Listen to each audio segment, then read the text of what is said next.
Okay, so now we come to chapter 22, and this is the commencement of Prayojana.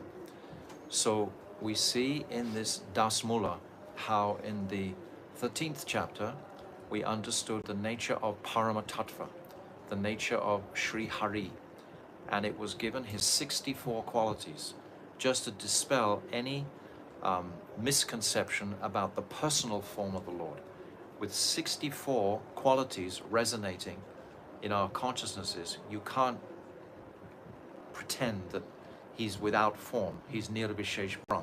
He has all of these qualities, especially the last four qualities, this Prem Madhuri, Rup Madhuri, Leela Madhuri, and Venu Madhuri. These four qualities are so essential because that carries us into Vrindavan.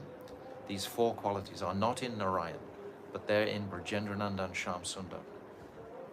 So, and then we come into this Shakti Tattva of chapter 14, which is such a profound revelation to appreciate that Shakti is doing everything. Actually, Krishna is like Nirvishesh without Shakti Tattva. He's not doing anything. And this is emphasizing that Shakti, all her focus is only on pleasing that Shaktiman. This is the dynamic between Radha and Krishna.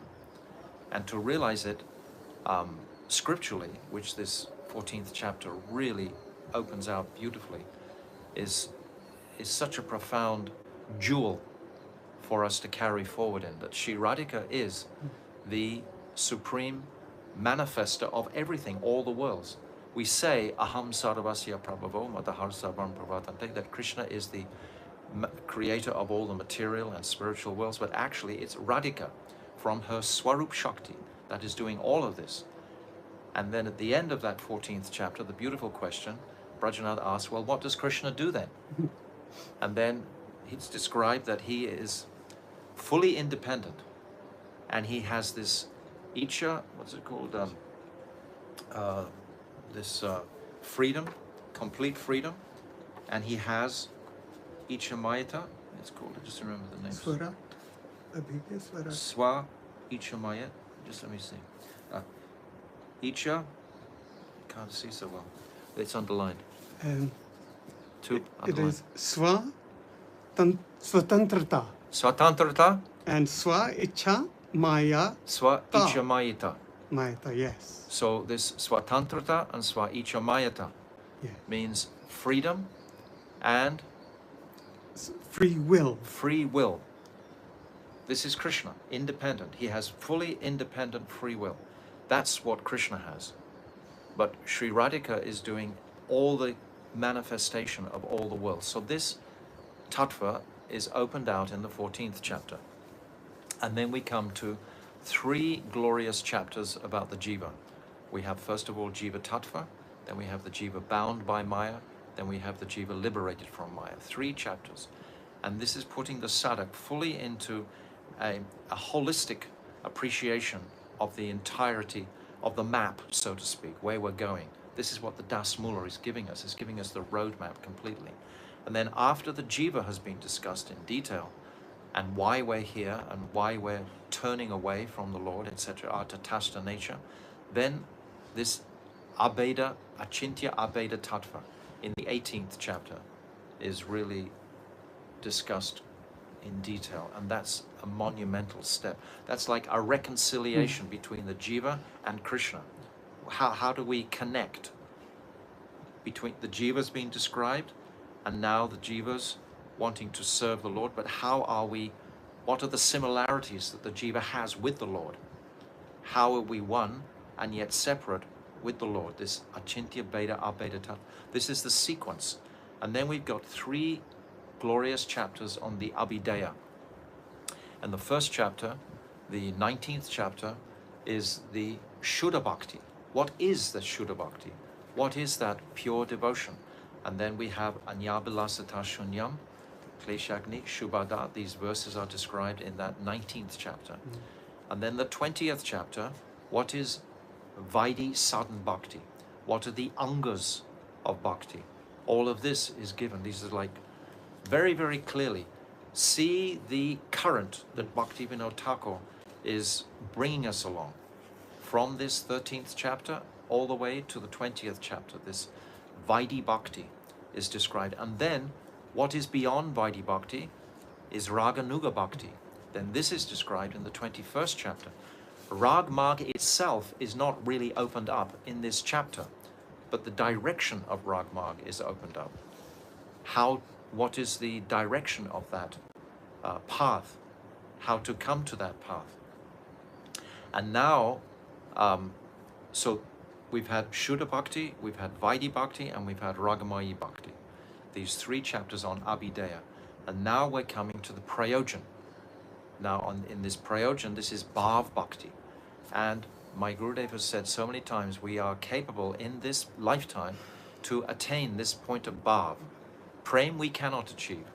Prem, our bodies would explode with the intensity, the heat of that prem. We don't have the adhikar, our bodies are not equipped to contain the this stage of prem.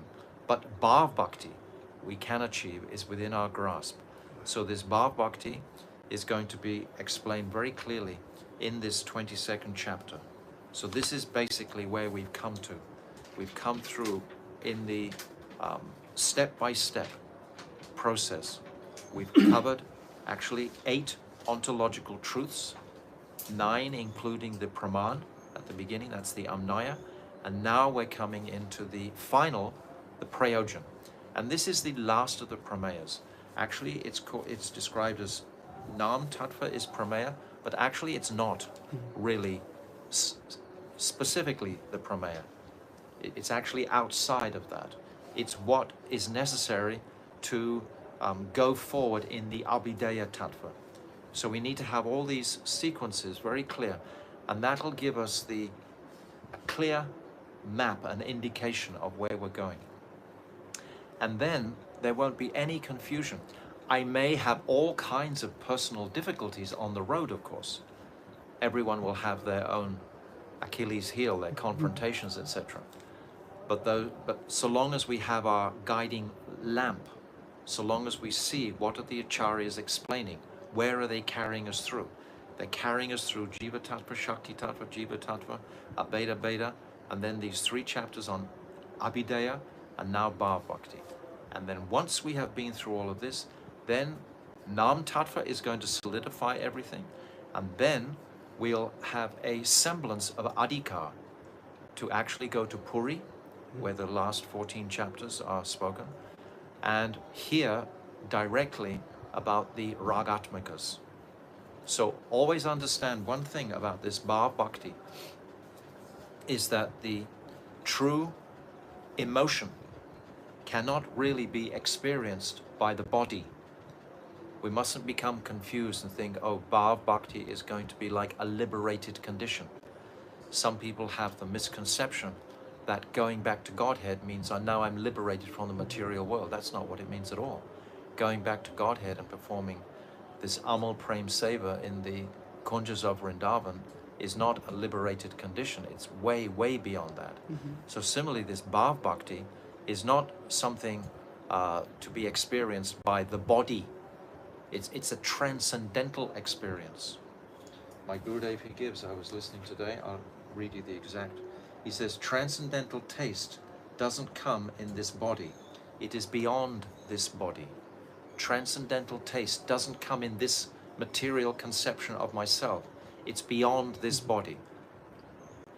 I think, personally, that makes things so much more simple and clear, doesn't it?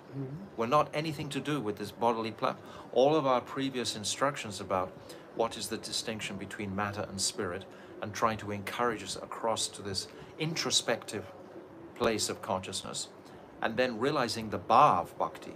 It's a transcendental experience. Transcendental means above the material bodily conception. So that's the jewel that is beyond. So if we're thinking that this Bhav is going to be like a liberated place, and I'm just looking for material happiness in that direction, we're going to be eluded. It's not going to give us the desired fruit of our practice. So That's just the beginning. So I just explained that, but now we'll read the this chapter, the commencement of Prayojana-tattva. It was Ekadashi, and the Vaishnavas were performing Kirtana on the large raised platform beneath the bakul tree in Srivasangan. Just one thing, following Ekadashi is Vaidhi Bhakti. Initially, we're following Ekadashi. This is one of the angas of Vaidhi Bhakti. So even though these Babaji is going to be described as greatly elevated in a stage of Bhav, still he's honoring Ekadashi. So Bhaktivinoda Thakur is always balancing everything through. These angas of bhakti must be pursued right to the very end. Okay. Some were sighing heavily, saying, Ha Gauranga, Ha Nityananda. None of them could understand in what kind of bhava their revered elderly Babaji was absorbed. Actually, the word is not bhava. Bhava means material existence. The word is bhav. We say, what is it? Cheto dapana marjanam bhava mahadavagni. This bhava means material existence. But bhav means spiritual emotion. Doesn't have an accent on the A. Many times I've heard people say this wrong pronunciation. It's bhav. Bhav bhakti, not bhava. Bhava means material existence. Thank you. Before their eyes, he became stunned. But remember, we're in Srivasangam, Yes. where Mahaprabhu himself performed these most intoxicating pastimes. Especially he performed his Rasa Lila here in Srivasangam. Because if Goradam is the Gupta Dham of Vrindavan, then there must be the place of the Rasa Lila. The Rasa Lila is in Srivasangam. Wow. And it's an internal it's an internal ras that all of those personalities are experiencing.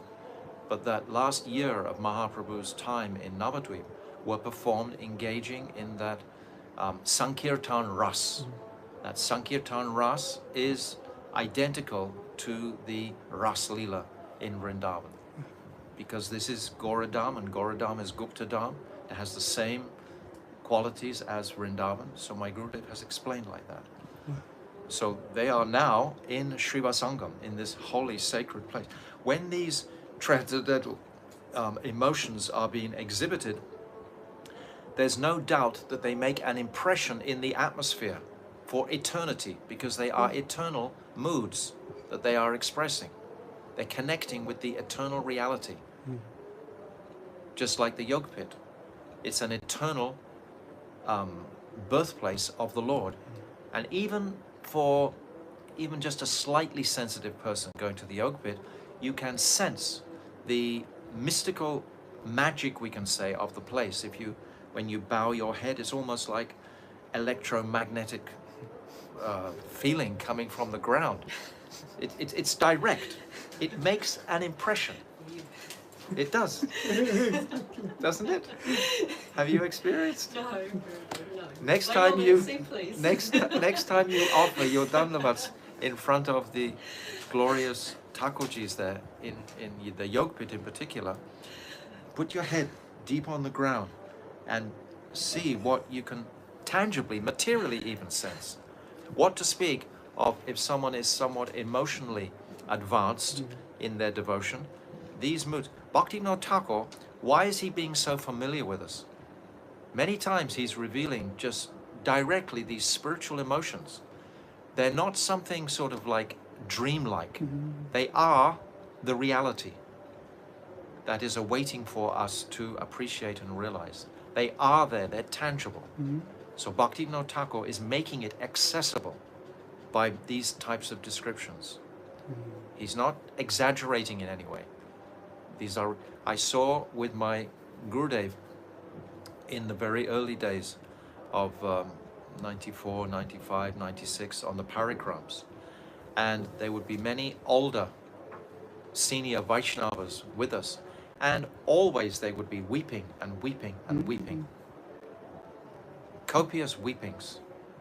Today, that's not so present, or I haven't experienced it. But certainly then, these older, venerable, seasoned, advanced Vaishnavas, and my Gurudev would also be wiping the tears away from his eyes. What to speak of the mystic visions that they had internally. But for most of us, or Western audiences, we were coming from such a degraded environment that it's taken 20, 30 years to sort of clear a lot of debris from the consciousness, just to appreciate the reality of these scenes that Bhaktivinoda Thakur is giving to us.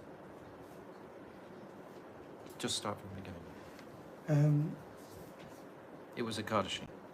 It was Ekadashi, and the Vaishnavas were performing kirtan on the large raised platform beneath the bakul tree in Srivastanga. Some were sighing heavily, saying, Ha Gauranga, Ha Nityananda.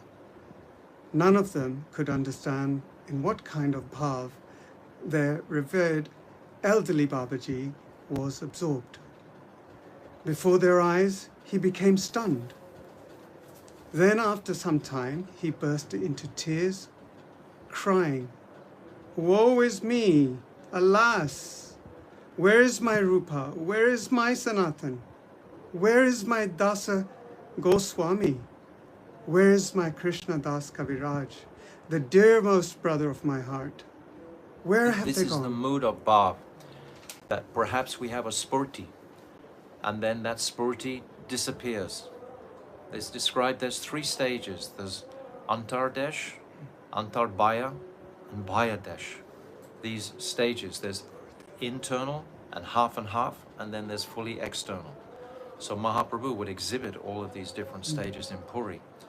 So the first stage of that antarbhaya, that antardesh, that seeing the spurti just rises so much joy and ecstasy within the heart, and then when that disappears, the opposite is there, that great separation, that conflagration of separation, just like with the gopis when Krishna disappeared from the Ras Leela, that conflagration of separation, because actually ultimately that separation is going to manifest the same bliss ultimately, that Mohan Akya Mahabhav, which will manifest. There's Madan Akya Mahabhav, which is the meeting, then there's Mohan Akya Mahabhav, the separation.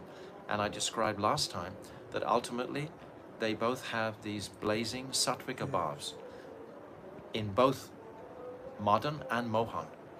So this is the beginning of our understanding something of Rasa Tattva. Where is my Krishna Das Kaviraj and the dearmost brother of my heart? Where have they gone, abandoning me all alone? Fie on me, that I remain alive, simply tolerating the pain of their separation. I am undone by their separation. Even the remembrance of Radhakunda is troublesome to me. My life force rides in yes. My life force rides in agony. Only the vision of Rupa Sanatan will save my forlorn life. This association of Rupa and Sanatan, this is the heart of our Guru Varga. This is the current. When we think of Rupa Sanatan, especially Raghunath, when we think of these personalities, Krishnadas Kaviraj, they are the first manifestation into this world of this gift that Mahaprabhu is giving. So when we recollect Rupa, Sanatan, Raghunath Das, then all of these boundless truths just manifest very strikingly within the consciousness. So he's calling these personalities. I have not given up my life, even though separated from them. I am simply condemned in every way. Mahaprabhu voices the same sentiments. He says, Na prem gando sti karapi meharo, that I don't have a scent of prem. And he has these profound feelings of separation in the last years in the Gambhira. Torturous separation. In the company, though, of Swarup Damodar and Rai Ramananda. So, similar exhibits, yes. Speaking in this way, he began to roll in the dust of the courtyard. All the Vaishnavas there said, Babaji, be patient. Rupa and Raghunath are in your heart. Look here, Sri Chaitanya Mahaprabhu and Nityananda Prabhu are dancing before you. Oh, where? Babaji suddenly leapt to his feet and saw before him Sri Chaitanya Mahaprabhu, Sri Nityananda Prabhu, Sri Advaita Prabhu, Sri Gadadhar, Sri Shivas, and all the devotees performing Kirtana. They were all dancing, completely absorbed in Mahabhav. Seeing this scene, he said, Blessed is Mayapur. Only Sri Mayapur can remove the grief of separation from Raja. When the scene disappeared, he went on dancing for a long time. So we get a really wonderful introduction to what is Prayojana-tattva, what is Prem-tattva, what is Prayojana-tattva, what is Bhav Bhakti. This is an introduction to it. Later, becoming peaceful, he sat in his cottage. Just then, Vijay Kumar and Rajanath came and offered obeisances at his lotus feet. Seeing them, Babaji Maharaj was very pleased and said, How is your bhajana? Both of them humbly folded their hands and said, We need your mercy, for it is everything to us. It is only because of so much sukriti, pious activities accumulated over many births, that we could easily attain the shelter of your lotus feet. Such an important point, my Gurudev would say all the time. Our sukriti, our previous sanskars, etc., make such a difference to the speed of our progress in this birth. If we've had that sukriti, then we will very easily be able to climb over different objects. But the sukriti is incurred by, I've said before, we have adunika, which is the present sanskars or sukritis that are incurred now. We have so much opportunity to increase our sukritis now. We should be sukriti hungry.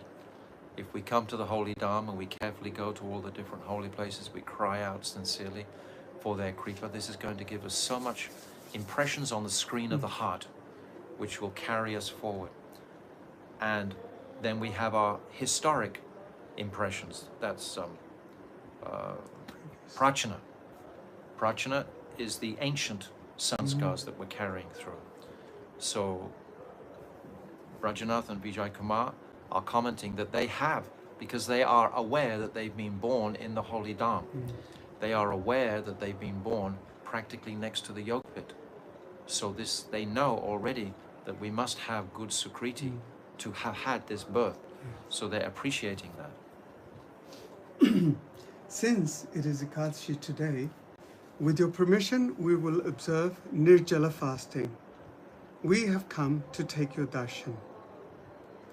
Babaji, you too are blessed. Very soon you will attain the state of Bhav. Vijay, Prabhu. This is like Satya Sankalpa. Huh. If the Guru, Babaji, is saying you will attain this stage of Bhav, that means that will happen.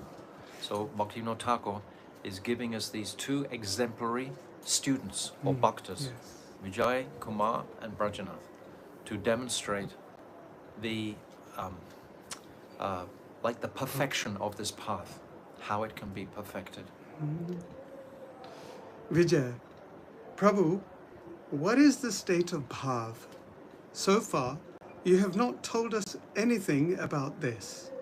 Kindly bestow your mercy upon us by speaking on this subject. Babaji, up to this point, I have only given you instructions concerning the practice of sadhana. By continually practicing sadhana, one gradually comes to the perfected stage. Yes, sadhana is the is our process, it's our effort, is to perform. When you reach the stage of asakti, there's no more effort to carefully follow, you automatically follow. But everything is automatic at the stage of asakti, which is just before bhav. So in ruchi, there is still some imposition, so to speak, to cultivate those tastes and moods in the stage of ruchi. This is after nishta, then ruchi, then asakti. In asakti, this sadhan is still there because we are performing our bhajan. But at the same time, there's no serious endeavor to give up those enjoying propensities because they've already been given up. They've already gone. So what to speak of bhav? Bhav, beg your pardon. Bhav is the preliminary condition which heralds the stage of perfection, siddha avastha. Shuddha bhakti, what is it? Shuddha sattva visheshatma prem suryavam samyabhak. Mruchibish chidam mishnu krit ashu bhav uchyate. This is the verse that is the description of the quality of bhav. Shuddha sattva visheshatma prem suryavam samyabhak. This is the verse that we will post afterwards, this verse. This is saying that this bhav is the ray of the sun of prem. This is what bhav bhakti, it's a ray of the sun of prem. That's its ontological position, so to speak. Shuddha sattva visheshatma prem suryavam samyabhak. Mishnu ruchibis tija mishnu krit ashu bhav uchyate. This is the verse by Rupa Goswami, of course. This is Rupa Goswami. Sri Dasa Mula gives the following description of this perfected stage. Dasa doesn't have a line over the last A, does it?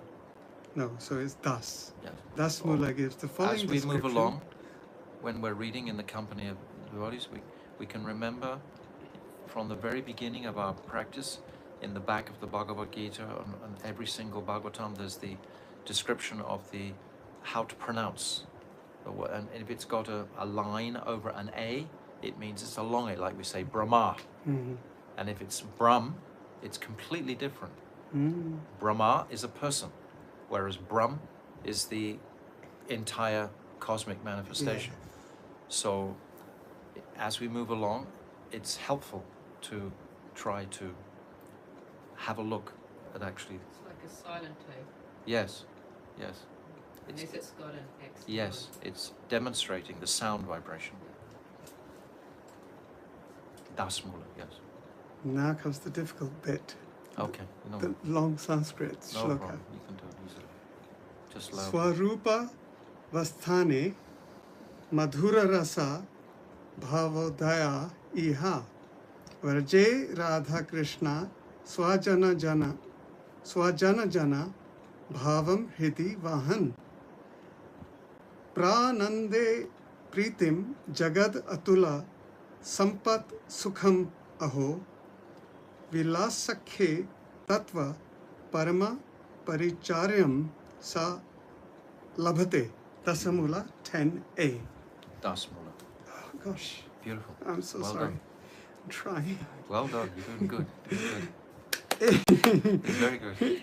In the mature stage of sadhana bhakti, when the jiva becomes situated in his swarup, then by the influence of Hladini potency, the state of bhav in madhurya ras arises within him. In the mature stage of his swarup, that means he's recognized his relationship with the Lord. What is his staibhav with the Lord? First of all, there's like two stages. First of all, Jivara Swarup Hoi Krishna Arunitidas. First of all, we realize we are an eternal servant of Krishna. That's fixed in every single jiva. And then there is going to become influence after that by our environment, which is going to mold our staibhav's focus on our particular individual relationship with the Lord. So when that swarup begins to... Let's read that first again. In the mature stage of sadhana bhakti, Mature stage, this means gone, this means approaching bhav, yes. When the jiva becomes situated in his swarup, then by the influence of Hladini potency, the state of bhav in madhurya rasa arises within him. It's described that, I think it was in the 14th chapter, it describes how this Sangvit Shakti, which is the knowledge potency, starts in the mental quantum, so to speak, in the intelligence.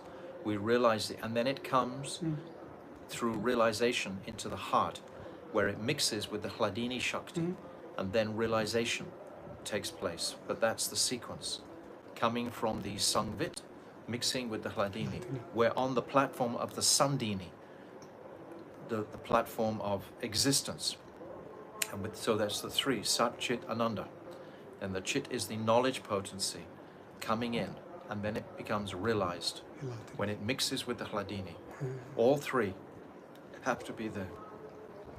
In other words, the mood to follow in the footsteps of the dearmost associates of Sri Sri Radha Krishna in Vraja arises in his heart. This is what we've been talking about many times in the last chapter, especially this verse, Tan Nama Rupa Charita Adi Sukirtano Smitya Kramana Rasana Mesijira Tishtem Braje Tanuragi Janugami, that one must follow in the footsteps of the Brijabasis.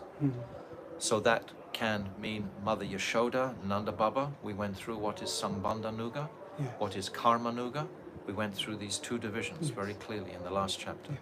So when I understand what is my proclivity, what is my inclination, is it for Sambandha Nuga or is it for Karma Anuga? This becomes very distinct. When we have Brajanath, he is more in Sambandha Nuga. This following Subal.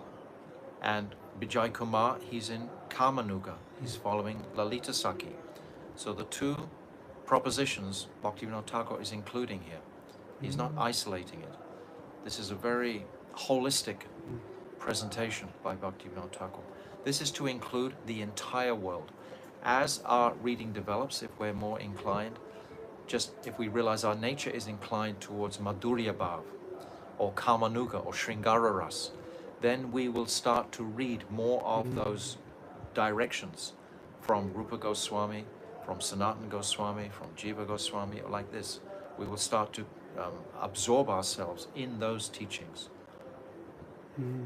as we move along.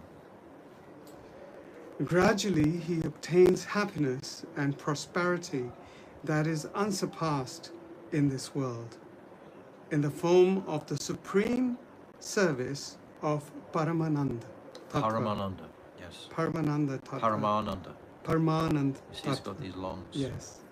Which is known as Vilas. There is no greater gain than this for the jiva. Vilas means the pastimes. It means you... It's in contrast to Nirbhishesh Brahm, which has no activity. It's just Shantaras, the oneness in the one Om, just like a blob, more or less, in the Brahman. And Vilas is completely like the antithesis of that, because it has activity. The soul has activity. All around us we are performing activities. Why should the soul have no activity? To think that the soul is without activity is ultimately, it's running away. It's taking shelter of inert consciousness. It's like we originated from that Brahman. We came from that place. That's where we've come from. But the nature of the soul, the nature of love itself is active. And there must be two for that dynamic to manifest. There must be subject and object. It can't be singular. If it's singular, it's Shantaras. And unfortunately, most of the world is pursuing that direction, just like they were prior to Vedavyas. He was actually giving the Gyan Kand path and the Karma Kand path. He wasn't giving that pure bhakti previously. So it's a whole history. Okay. This shloka describes Prayojana-tattva, the stage of prem. The first stage of prem is bhav. Shuddha Sattva, Visheshatma, Prem Suryavams Samyabak. Yes. Here we go again. Prabhu kahako jiva katham idam achid vishvam itiva vicharya itan arthan hari bhajana krich shastra chatur abhedasham dharman sakalam apradham pariharan harir namanandam pibati hari daso hari yanai. Very, very good. Dasamula 10b. Thank you so much. Thank you so much. It just takes a little bit of practice. I'm really bad at it personally, but I'm trying to practice it and get it better. But the sound vibration is very, very powerful. This sound vibration of these shlokas ultimately is Shabda Brahman. These shlokas can completely transform the consciousness, just like the Mahamantra can transform the consciousness. And these shlokas also. Interesting, this is 10b. We had 10a before, now this is 10b. This is going to be the end of actually the Dasamula, which means that the Nam Tattva is not really the Prameya, but still. Okay, read the translation. Who is Krishna? Who am I? The Jiva. What is the temporary material, Achit world, and the eternal spiritual Chit world? So this is what we've been through. By Bhaktivinoda Thakur's mercy, we've been through the Jiva Tattva. Who is the Jiva? First of all, we went through Parama-tattva. Who is Krishna? And what is Shakti? Because Krishna and Shakti are one. So we had to understand that distinction. So we went through the Jiva Tattva, and then we came to the reconciliation of Achintya Bheda Abheda. We went through this, right? Mm-hmm. So this whole line here, who am I? Who is Krishna?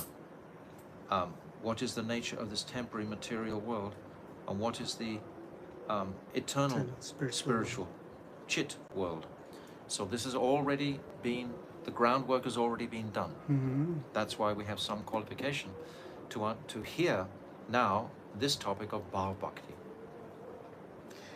He who is exclusively devoted to the bhajan of Sri Hari and has made an intelligent analysis of the Vaishnava Shastras under the guidance of Shuddha Bhaktas, who has abandoned all offenses and attachments to dharma and adharma, and who can consider and dispose of all questions, that servant of Sri Hari drinks the sublime beverage of Sri Harinam in the company of other Harijanas. So this is remarkable that Bhaktivinoda Thakur has already given us all these truths. Previously, he's built up our adhikar. Deliberately, he's building our adhikar, step by step. This is his greatness. And when we become familiar with this Dasamula, then we will be able to easily answer all questions in connection with all these questions that have been raised here. Who is Krishna? Who am I? What is the nature of this temporary world? What is the nature of the eternal spiritual world? All of these questions are already been answered. So if we've been attentive so far, then we have all this package, so to speak, this fund of scriptural evidence is there. If we don't remember it all, that's okay. At least remember where it is. And I've encouraged you from the very beginning to write down, you know, in the back of your Jaiva Dharma books or somewhere, your own personal index of where to reference these different truths. So we're like on it. We've actually got the stepping stones, we know where it is, and we're working towards a very educated life where we have all these truths. It's like the other day somebody wrote on YouTube about Radharani being the goddess and everything was created by her.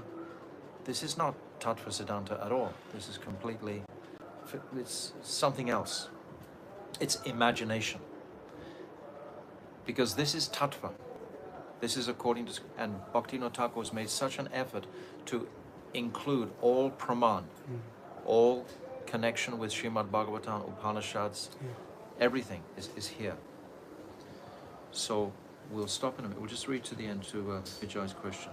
This This Dasmula is a compilation of unparalleled beauty in which all the Sriman Mahaprabhu's instructions have been expressed concisely. So we see where we've come.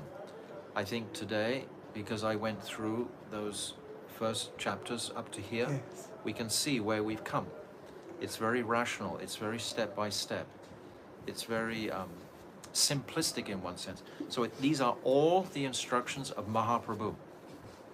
It's always with the offering our homage to Mahaprabhu at the end, because it's Mahaprabhu.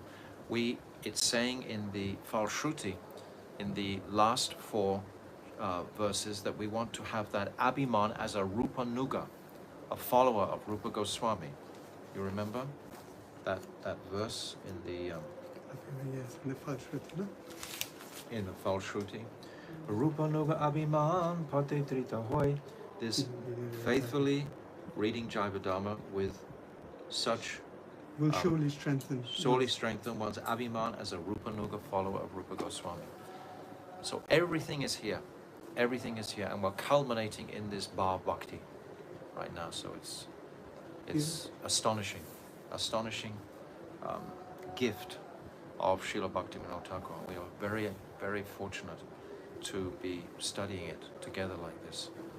Although I'm just speaking it most of the time, and you don't, in the audience, have much chance to reciprocate. So at some point, we'll have to make some arrangement where everyone can offer some their own realizations on it. But the point is to understand the contents of this book and then have your own meditation and your own realization, because we've said many times that it's a single plane that we're in, each individual. Even Bhaktivedanta Swami Prabhupada says this in the first canto. When you leave your body, you're in a single-seater plane. Mm-hmm. It's not that you're flying with lots of other people. So it's an individual appreciation, assimilation, education in these topics, and we're really getting that through this work of Jaiva Dharma. So Srila Bhaktivinoda Thakur ki jai. Thank you so much, Veera Gopalji, for reading. Very Thank wonderful. you. Very Thank you, wonderful. Maharaj.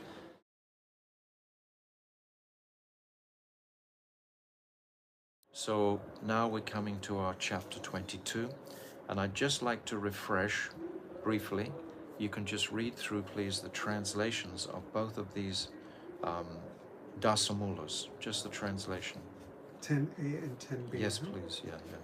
Uh, The mature stage of sadhana bhakti. In the mature stage of sadhana bhakti, when the jiva becomes situated in his swarup, then by the influence of the ladini potency, the state of bhav in madhur ras arises within him. In other words, the mood to follow in the footsteps of the dearmost associates of Sri Sri Radha Krishna in Vraj arises in his heart. Gradually, he obtains happiness and prosperity that is unsurpassed in this world in the form of supreme service of Paramananda-tattva, which is known as Vilas. There is no greater gain than this for the jiva. So now this is the final conclusion of the dasamula. So now it's been spelled out very clearly. What is our path? This anugatya of the Brijvasis. That means hearing their beautiful pastimes regularly, and as much as possible, as much as is possible for us, to spend time in the Holy Dham and connecting with the atmosphere of the Holy Dham, where all the eternal pastimes are manifesting constantly.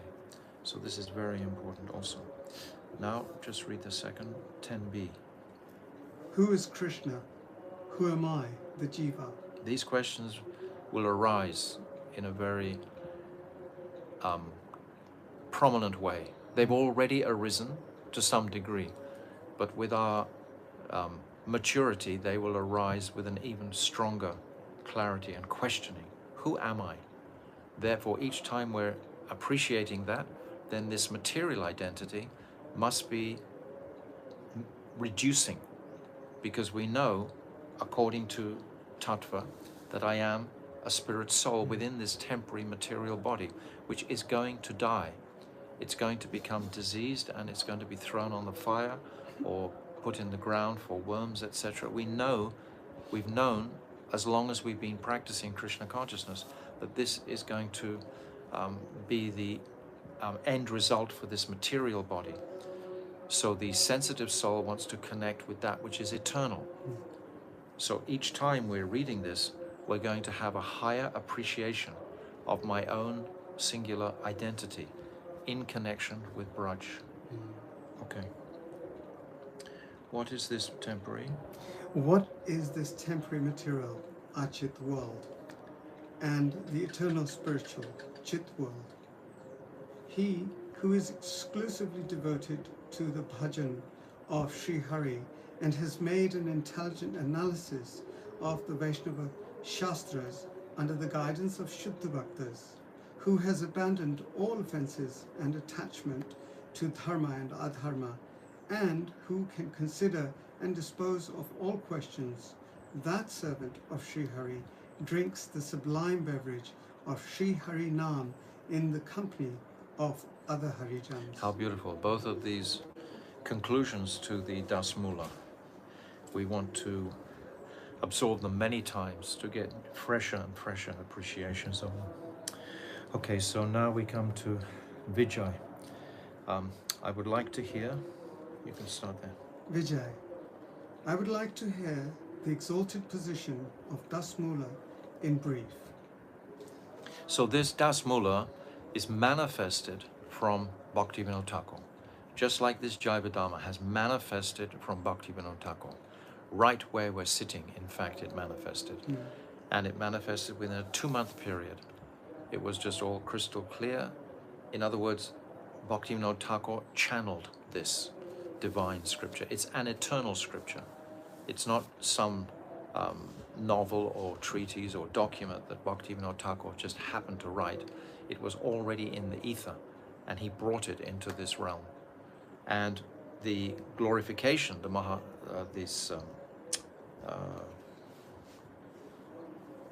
Mahatmya, this glorification, is again composed. It's composed by Bhaktivinoda Thakur, because Bhaktivinoda Thakur was such a sensitive personality. When he was 2 years old, he wrote his first poem. So, I mean, his expertise is fully capable of producing these wonderful verses of glorification and so on. But we understand that he's connecting with that transcendental, eternal world to give us this. It's not just something out of his imagination. Okay. Babaji, then listen. Sam sevya dasa moolam vahitva vidyam ayam jana bhava pushtim tata tushtim labdhate sadhu sangataha. Dasamu Mahatmya. When the jiva studies and carefully follows this Dasmula, he throws far away material disease in the form of ignorance. Thereafter, through the association of sadhus, he obtains the nourishment of bhav and becomes fully satisfied. Always in the association of sadhus. It always has to be that way. The sadhus are connected, or they're in the process of connecting more significantly. We want to be in the company of those people who are serious about their progressive journey on this path. If we're in the company of Vishayas, those people who are wanting to constantly enjoy something in this material world, then they're anchored in the bodily conception. They can't come out of that. We want to be with those souls who are serious about giving up this whole material employment, we can say, trying to get some material it'll never be. It may be momentarily, this Jad Ananda, this dull bliss can be there, but nothing except that. So the jiva has to be, the sadhak has to become absolutely convinced to move forward. So these scriptures are giving us this conviction. Vijay. Vijay, Prabhu, may all of us wear the necklace of this incomparable dasmula about our necks. We will recite this dasmula every day and offer respectful obeisances unto Sriman Mahaprabhu. Now kindly elaborate on the subject of bhav tattva. This is like Krishnadas Kaviraj is commenting on the verse Trinadapi Sunichena. And he is saying about this verse, all the Vaishnavas should wear it as a locket around their necks. This means that we should take it into our hearts fully. This is what it means to wear it on the neck like that. Although now we've made this dasmula diagram, and just today we translated it into Russian, Bengali, and Hindi. Wow, So we have 3 extra editions to this, and I'll publish them on the WhatsApp. But this is like, you can make it, some clever person can make it like a locket that we can physically even hang. Why not have a brooch of it to remind us daily? Because when we walk through these 10 truths, the sublime continuity and the sublime reality manifests. First, we are familiar with the Annaya, the Shastra, where it's all coming from, the evidence. And then 3 tattvas about Krishna, 3 tattvas about Jiva. And then the reconciliation between the Jiva and Krishna. Because we've just come from 3 about Krishna, 3 about the Jiva. Now how are they reconciled together? This Achintya Abheda Tattva is the reconciliation. And then what is sudden bhakti? And that's the Abhideya, principally, and there's 3 chapters about this. And now what is the Prayojana or Priti? So this altogether just makes 9 Prameyas. So we want to become very familiar with that. And as I've said many times, my Gurudev has said, if we understand the links and the process and all these different Prameyas, we are fully eligible to sit in any assembly of Vaishnavas and offer some shastric some direction. We become educated, in other words. We reach a point of education by becoming familiar with this Dasamula. Okay. Babaji, the characteristic feature of bhav is that it is situated in unalloyed goodness, Shuddha Sattva Vishesha Rupa Tattva. It can be compared to a tiny ray of the Prem sun. Shuddha Sattva Visheshatma Prem Suryavam Samyabak Ruchibis Chida Mrishnu Krit Ashu Bhav Uchyate. This is exactly what that verse is saying. Bhaktivinoda Thakur, he doesn't go outside of the parameters that Rupa Goswami has set. Rupa Goswami has given these explicit verses describing what is Bhav Bhakti. And Bhaktivinoda Thakur is just repeating exactly the same directions, the same verses practically. He's incorporating them. This verse, what we've just read now, completely mirrors that verse. Okay. The constitutional characteristic, Swarup Lakshan, of bhav is that it is situated in unalloyed goodness, Vishuddha Sattva. Bhav is also known by the name Rati and is sometimes called a sprout of Prem, Prem Ankura. Ankur. Oh, yes. No longer. Ankur.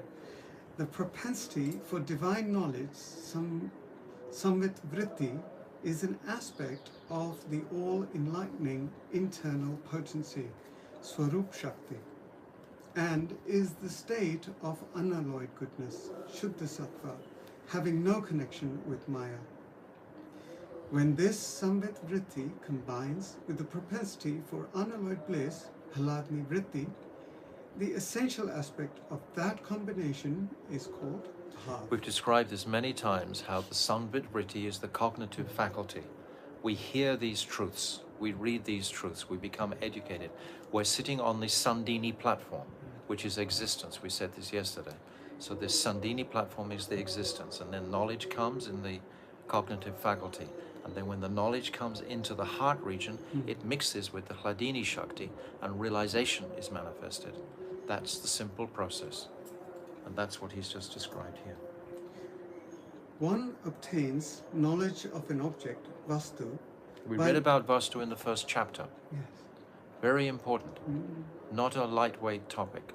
What is a Vastu? A Vastu is that undivided object, three Vastus: Krishna, Maya, and the Jiva. So that was a very, very... Actually, my Gurudev says out of all the 40 chapters, the first chapter is the most important in Jaiva Dharma, because actually the first chapter establishes all these Siddhants and Tattva within it, if it's unpacked nicely. When you've read this now, but then just go back for curiosity and read the first chapter again, and you'll find that it's so simple to understand. And all these truths will be very, very clear. One obtains knowledge of an object, vastu, by means of propensity for consciousness, samvrit vritti, and one tastes that object through the propensity for unalloyed bliss, aladni vritti. There's an example, all right? I'm just going to offer a mundane example. Say someone's never heard of a gulab jamun. So you describe it to them. Well, it's soaked in honey, it's made of Paneer, I think. paneer, or can be, what is called powdered milk, etc. Yes. So different ingredients, you can describe them and describe them and describe them. So this is like the Samvit Vritti, a description of the object. But the actual tasting of it, that creates the bliss and the sensation and the reality of what that object actually is. So this is exactly the same in Krishna consciousness. When the taste arises through our sadhan bhajan and through the mercy, of course, ultimately it is only the mercy. It's already residing in the heart. Nitya Siddhya Krishna Prem Sadhya Kabunai Shravanadi Sudachita Korya Udai. This is that Nitya Siddha, that Prem. Nitya Prem is residing in the heart.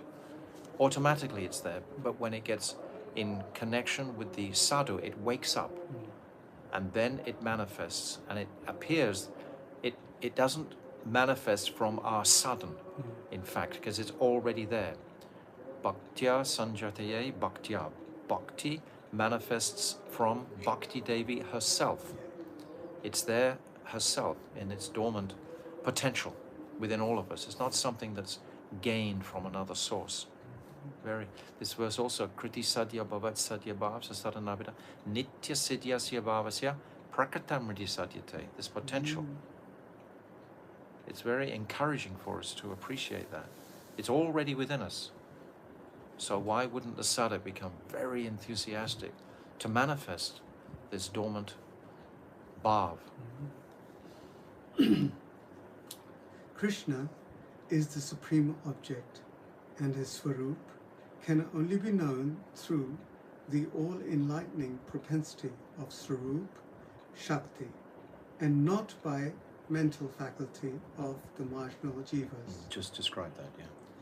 When the swarup shakti manifests herself within the heart of the jiva by the mercy of Krishna or his bhakta, then the cognitive faculty, samvit vritti, of the swarup shakti begins to act within the heart. When that happens, knowledge of the spiritual realm, Chit Jagat, is revealed. The spiritual world is constituted of Shuddha Sattva, whereas the material world is constituted of a combination of the three material modes of Sattva, Raja, and Tama. The essential combination of Hladni with the knowledge of the spiritual world enables one to taste the sweetness of that spiritual realm, and when that taste attains fullness, it is called prema. So basically he's repeated himself in both these paragraphs. He said it in different ways, but he's saying exactly the same thing as he just said previously. understand the crumb, understand the gradual unfoldment of prem and bhav. Okay. If prem is compared to the sun, bhav can be compared to a ray, kiran, of the sun. The constitutional nature, swarup, of bhav is that it is a ray of the sun of prem, and its unique characteristic, visheshta, is that it purifies the heart of the jiva and thus causes the heart to become softened or melted, mashna. The word ruchi signifies 3 desires.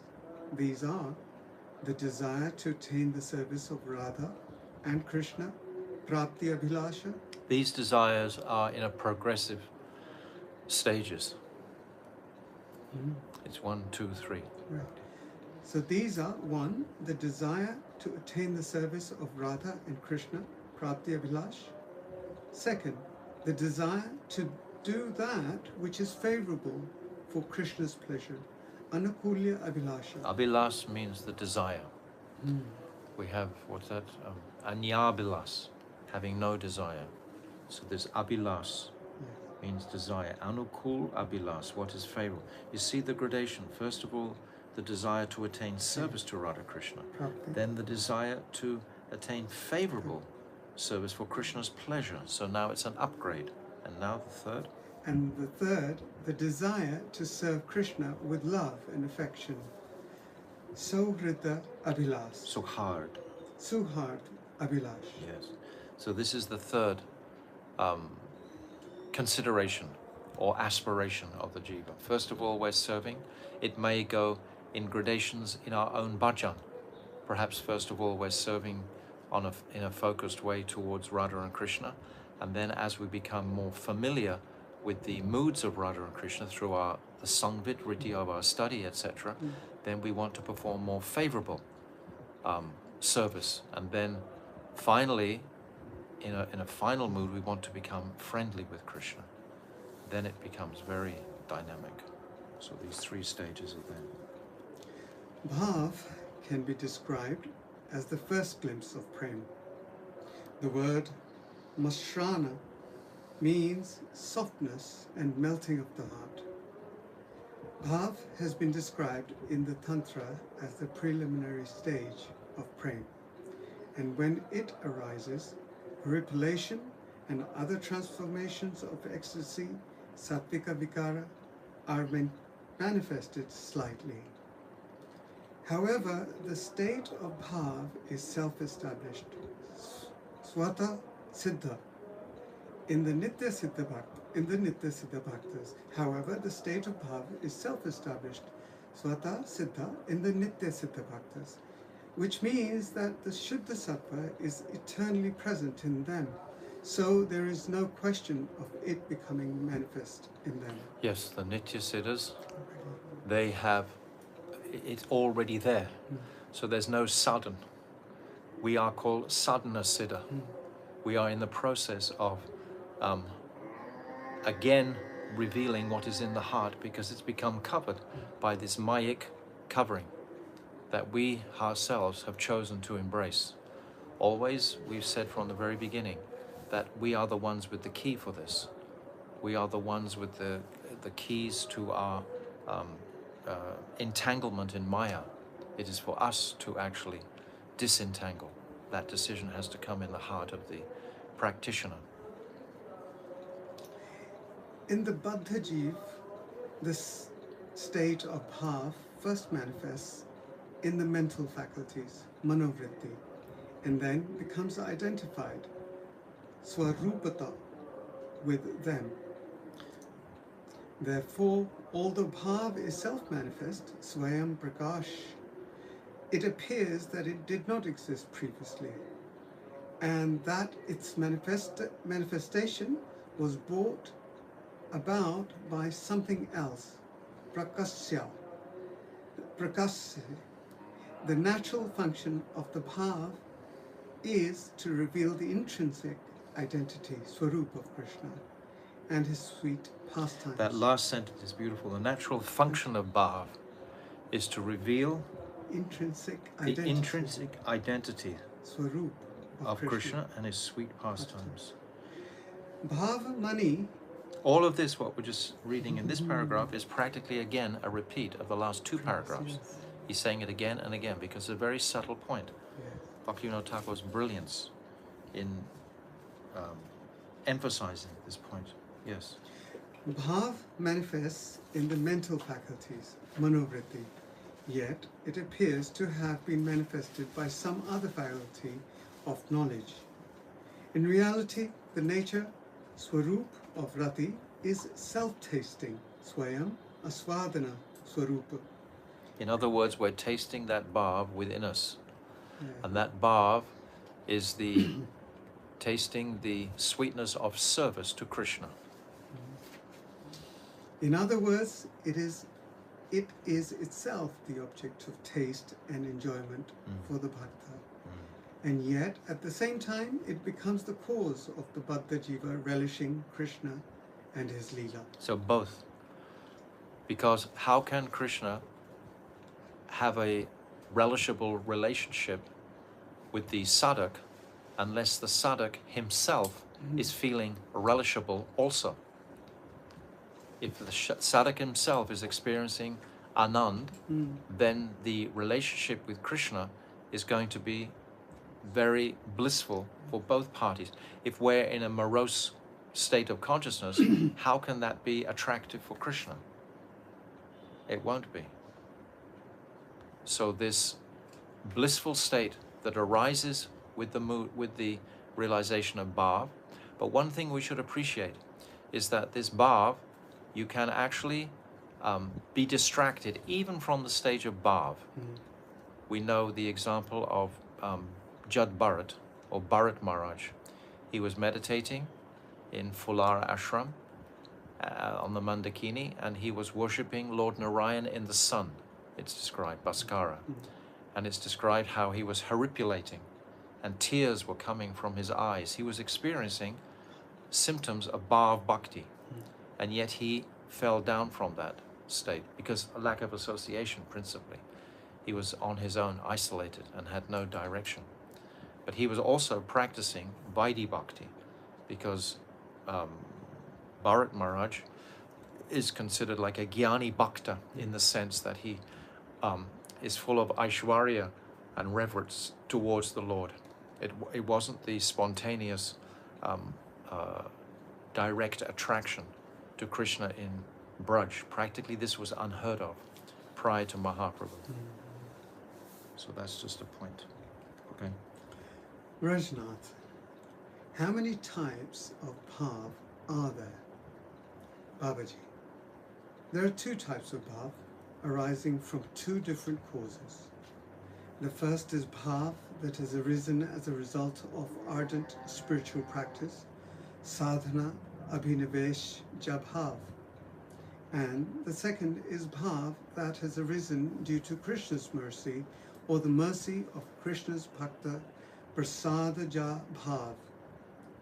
Bhav that arises from the practice of sadhana is the most commonly observed. Bhav arising from special mercy is very rare. Prayojana-tattva, what is bhav arising from practice? Sadhana abhinavesh jabhav. Babaji, there are two kinds of bhav arising from practice, one on the Vaidhi marg and the other on the Raganuga marg. Ruchi appears first before bhav, and it is followed by attachment, asakti, to Krishna, and finally rati. I consider bhav and rati to be the same because this is the opinion of the Puranas and the Shastras So concerning. second time he's saying that. Right? Shastras, yes. Bhav and Rati are the same. Same.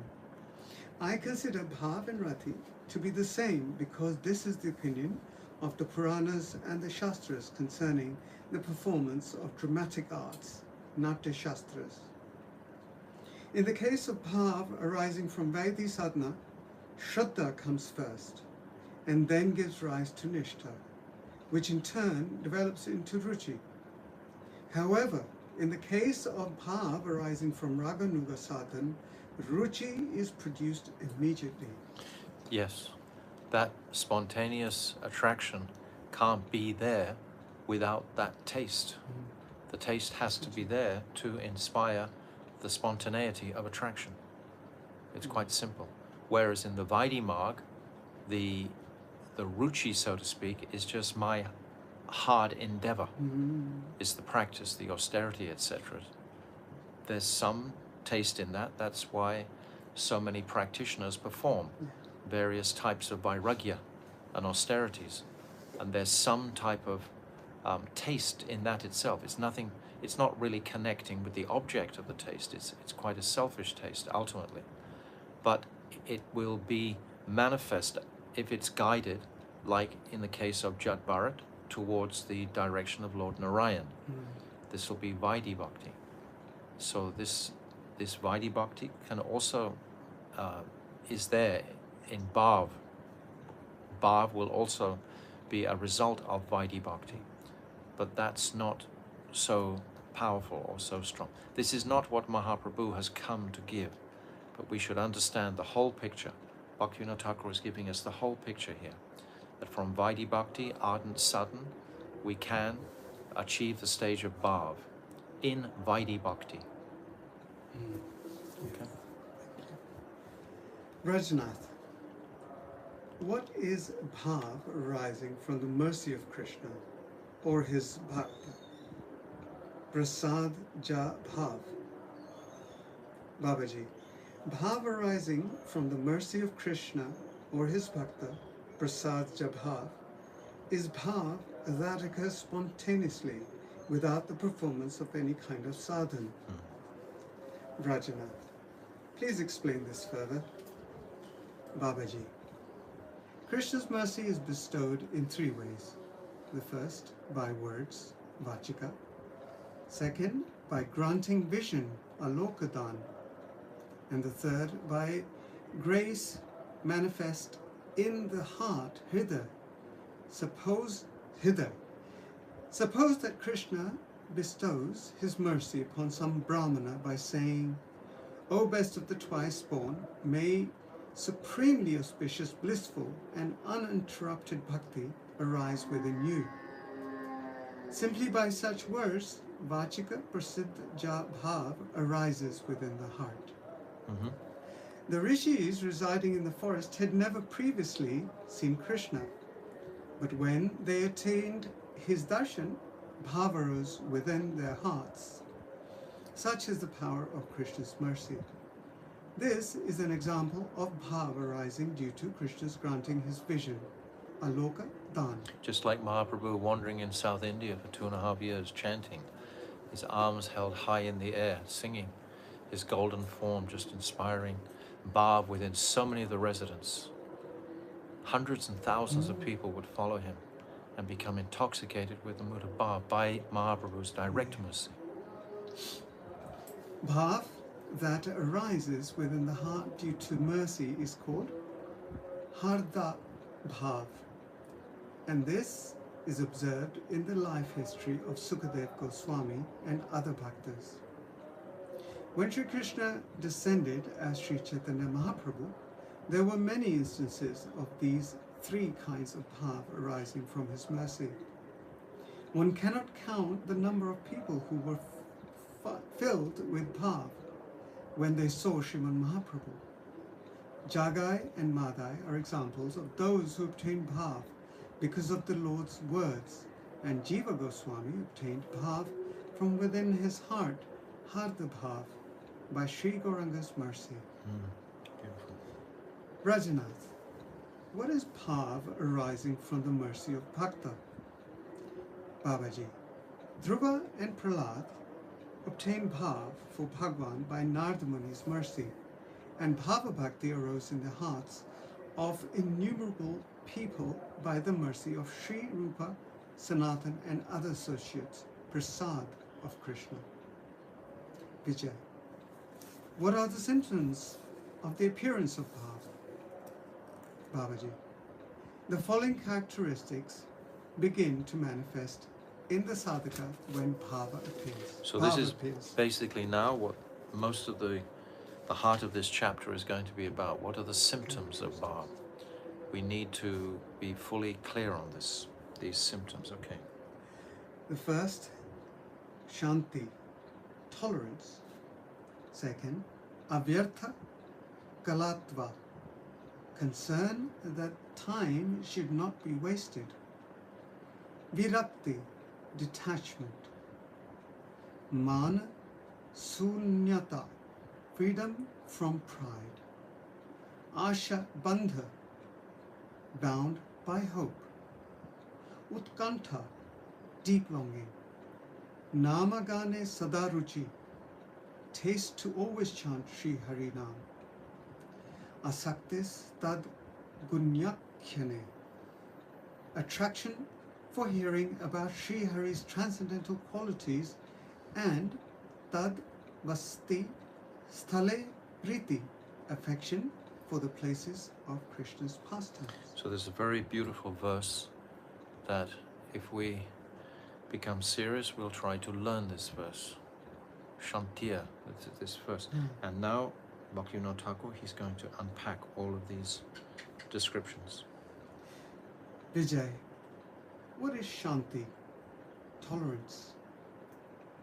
Babaji, Shanti means that one remains peaceful even when there is a cause for anger or mental agitation.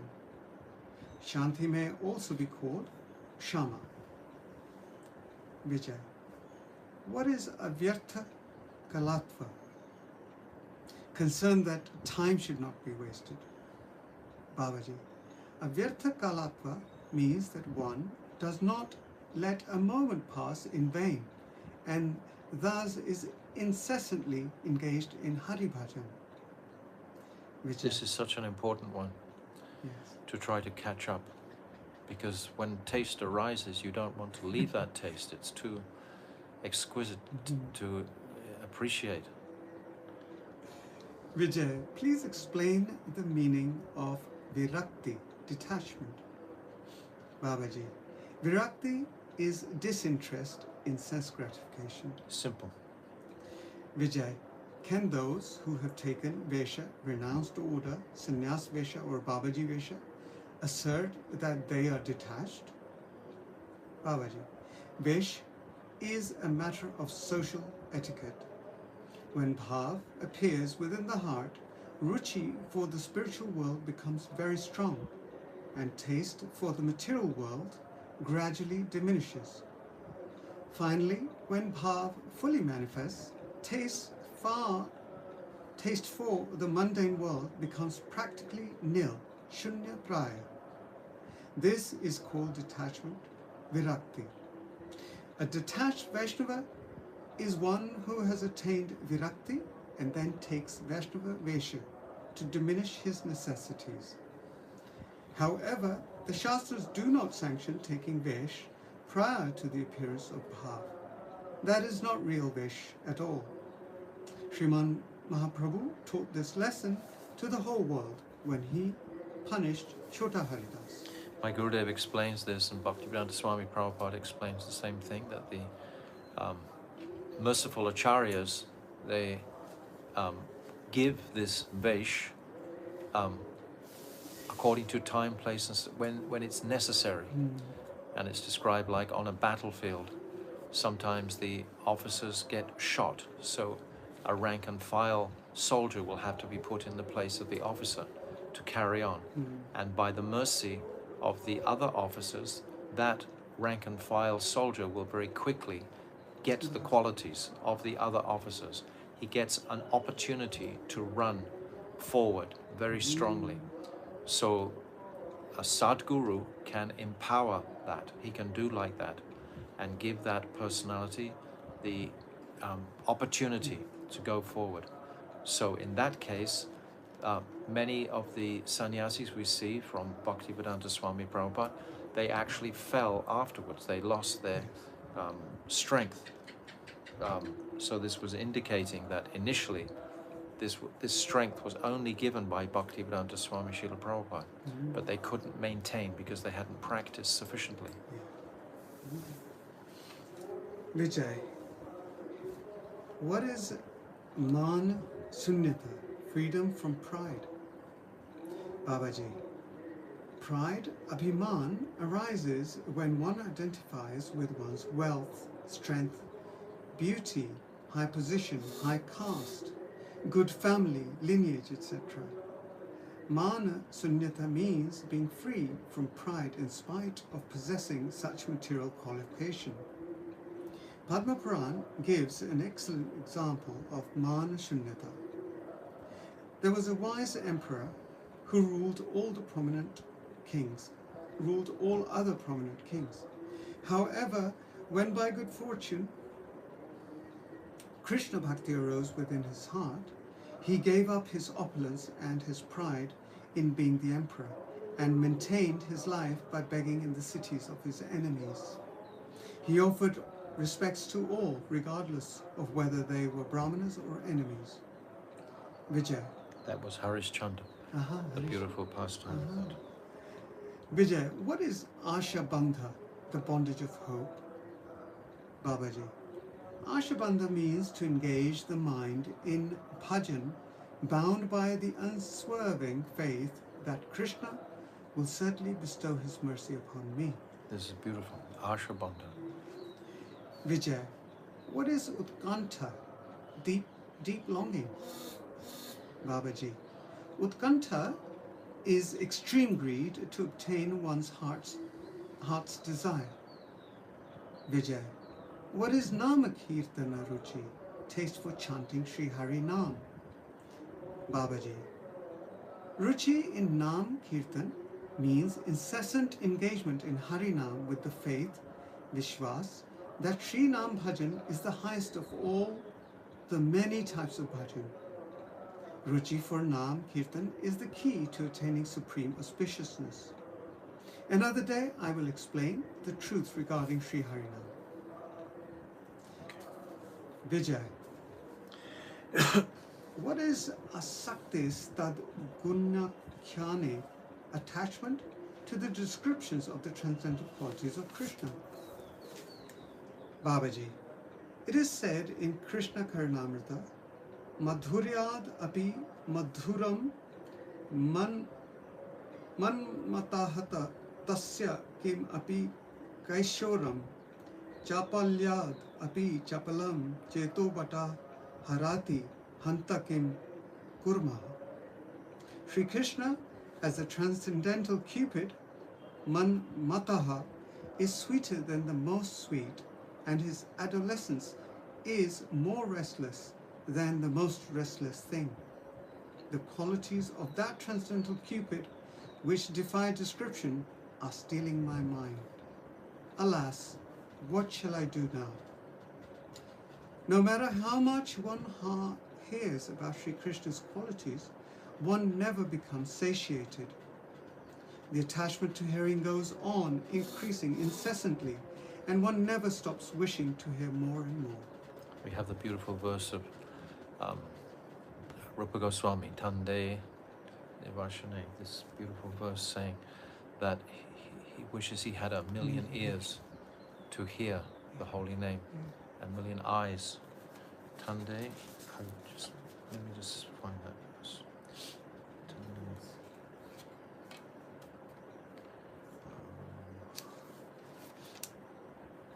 I can post this verse.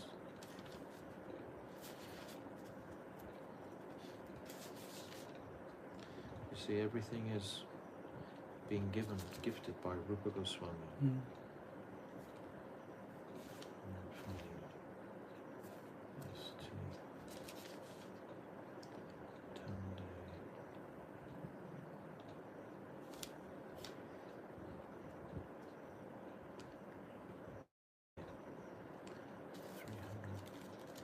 Page 300 in this little book. Tunde Tandavini Ratim Vityunate Tandavali Labdaya. I do not know when Rupa Goswami was speaking this verse in Puri. He first spoke it in front of Mahaprabhu and Nityananda and Advaitacharya, Ramananda Rai, Vakashra Pandit, Sarvabhauma Bhattacharya, all these personalities. And when he spoke this verse, it was as if the gifts that Mahaprabhu had come to give were definitely going to manifest in the world. All those elevated personalities who heard this verse were just struck with such wonder at the beauty of it. I do not know how much nectar the two syllables Krishna have produced. When the holy name of Krishna is chanted, it appears to dance within the mouth. We then desire to have many, many mouths. When the name enters the holes of the ears, we desire many millions of ears. And when the holy name dances in the courtyard of the heart, it conquers the activities of the mind, and therefore all the senses become inert. So Rupa Goswami is constantly guiding our whole efforts. Vijay, what is tad vasati sthale priti, affection for the places of Krishna's pastimes? Babaji, when a bhakta performs a parikrama of Sri Navadvip Dham, he inquires as follows: O residents of the Dham, where is the birthplace of the dearmost master of our life? In which direction would Mahaprabhu's kirtan party pass? Please tell me where our master used to perform his forenoon pastimes with the gopis. The residents of the Dham reply, this place where we are standing is Sri Mayapur. The elevated place that you see directly in front of us, surrounded by the grove of tulsi plants, is the very place where the most precious appearance of Sriman Mahaprabhu took place. Just see the villages of Ganga Nagar, Simulya, Gadigachi, Majida, and others. Sriman Prabhu's first Sankirtan party passed through these very villages. Hearing such sweet talks, saturated with prema from the mouths of the residents of Gaura, his body thrills with horripilation. His heart becomes overwhelmed with bliss, and tears trickle from his eyes. In this way, he performs parikrama of all Mahaprabhu's pastime places. This is called affection for the places where the Lord performed his pastimes. Tad vasati sthale priti. Okay, I think we'll stop there. So those are the 9 symptoms of bhav, and tomorrow we'll continue. But these symptoms are very important to appreciate, because when we meditate on each of those symptoms, they demonstrate very clearly, they illuminate what is the nature of this bhav. Kshantiya, peacefulness, avyakta kalatvam. What's that? Viraktya manasunyata, that becoming detached from this world. Bhaktivinoda Thakur is saying detachment means not engaging in any type of sense gratification at all. Viraktya manasunyata. Ashabandha samutkanta, this unbounded hope. Ashabandha samutkanta. Nama gana sadaruchi, having great taste for chanting. Nama gana sadaruchi. Ashaktistat gunikane, that having great faith in the pastime places of Radha and Krishna. Pritistatstaru, the last one. Tad vasti sthale priti. Yes, tadvasti sthale priti. So this verse is very important, and we'll post it for our meditation. So Jaiva Dharma ki jai. Thank you, Viragopal Prabhu, for his excellent reading. Thank you very much. And tomorrow we'll continue. Srila Bhaktivinoda Thakur ki jai. Jaiva Dharma ki jai.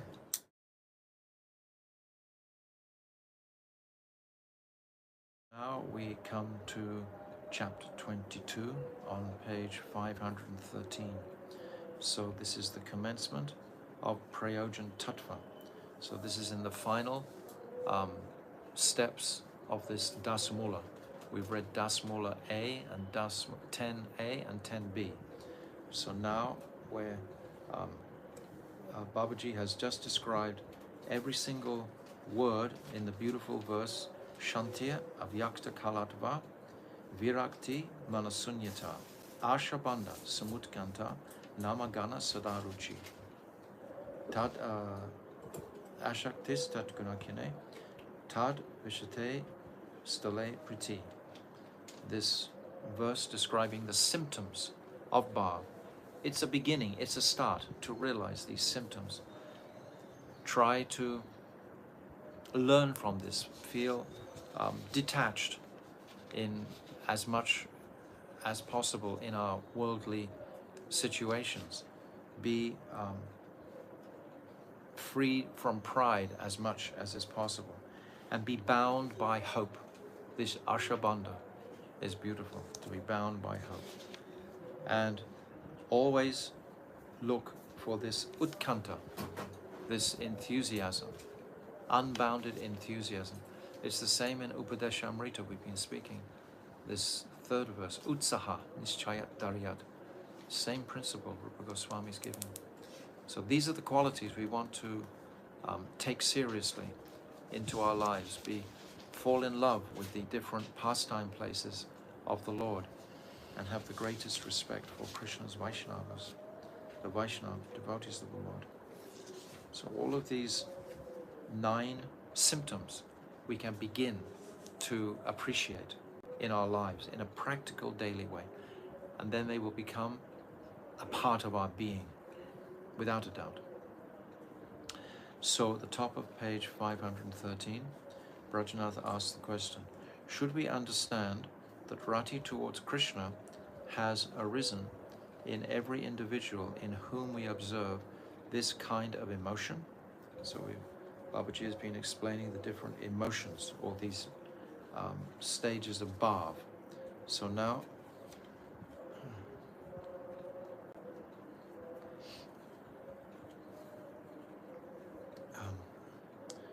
this question has arisen. Should everybody who we see these emotional states in, we should realize that they have achieved the stage of bhav? Babaji, no. Rati is emotion, bhav, that arises spontaneously towards Krishna. Like we spoke about, the lowest stage of rati was in Kubja. But that was a selfish mood, because she wanted Krishna for her own pleasure.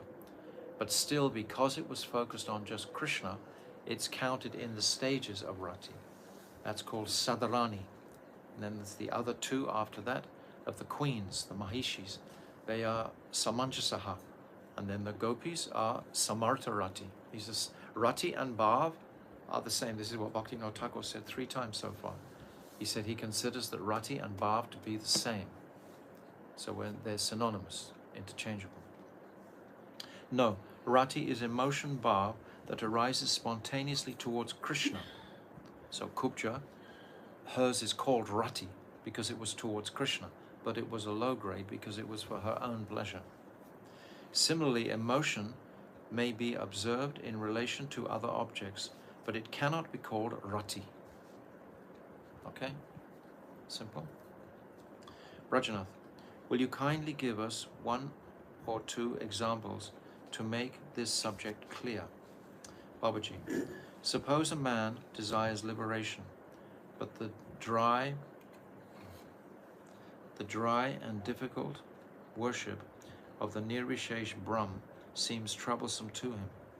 Then he hears from somewhere that one can very easily attain mukti simply by uttering the names of Bhagavan. For example, Ajamil obtained mukti easily by uttering the name of Narayan. When the man hears this, he becomes overjoyed. As he remembers the power of Sri Nam to give liberation, he becomes agitated with ecstasy, thinking that he will receive liberation easily. He chants Sri Harinam, weeps continuously, and falls down unconscious. In this instance, the name uttered by the sadhak who desires liberation is not Shuddhanam, because he has an objective of liberation for himself. It's not directly glorifying or wanting to render service to the Lord. And the bhav that he displays is not Krishna Rati, Shuddha bhav, because his spontaneous feeling is not directed towards Krishna. It's directed towards liberation for himself. His main objective is to obtain mukti and not Krishna prem. The name that he utters is called Nam Abbas, and his emotional display, bhav, is called bhav Abbas. Abbas means the beginning, a dawning. Abbas is like when the morning sun is just arising. It hasn't actually come, but there's a light there on the horizon, heralding the ascendancy of the sun. Another example is that of a person who worships Durga Devi in order to obtain material enjoyment.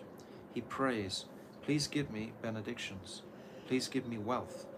Then, thinking that Durga Devi will fulfill his heart's desire as soon as she becomes pleased, he exclaims, "O Durga," and rolls on the ground before her, crying. This person's bhav, when he cries and falls on the ground, is not Shuddha bhav.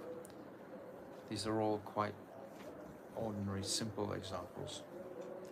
It is sometimes described as bhav Abbas, and sometimes as false or impure emotion, kubhav. Kubhav is someone's just showing off, so to speak, trying to impress. Bhav cannot arise unless one performs unadulterated worship of Krishna, Shuddha Krishna bhajan. Bhav is known as kubhav or bhav Abbas if it arises from a desire for material enjoyment, bhoga, or liberation, moksha, even if it is related to Krishna. Even if it's related to Krishna. There's the pastime of one snake charmer, Haridas Thakur, the great Namacharya, was hearing the flute song of a snake charmer, and he immediately went into a blissful state of consciousness and was rolling on the ground and was complete ecstasy. And at the end of his ecstatic experience, all the people around showered him with praise and so on. And Haridas, of course, was quite embarrassed and just stepped back. And then a man in the audience there thought, "Oh, this gets a lot of attention. I'll do the same." So when the snake charmer started to play his flute again, this man was putting on a fake display. And the snake charmer immediately could see this and took a stick and was beating that man very strongly. So we should see instantly what is this fake exhibitions of bhav, because we know that bhav is an internal state of consciousness, and if we're trying to externalize it, if we're making a deliberate display of externalizing it, then it's obviously far away from the reality of that bhav experience, that Shuddha bhav. It's kubhav. The word kubhav refers to any sort of bhav that may arise in the heart of one who is contaminated with Mayavad philosophy.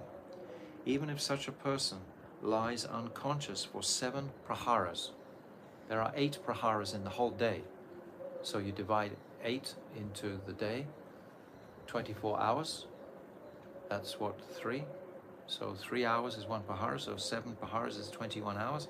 Even if he's unconscious for 21 hours, it's still a not Shuddha bhav. This display cannot be called bhav. Aho, even the most elevated liberated souls who are freed from all kinds of desires incessantly search out Bhagavat Rati. It is the supreme secret, and Krishna does not easily bestow it, even on completely sincere bhaktas whose practice of bhajan is fully accomplished.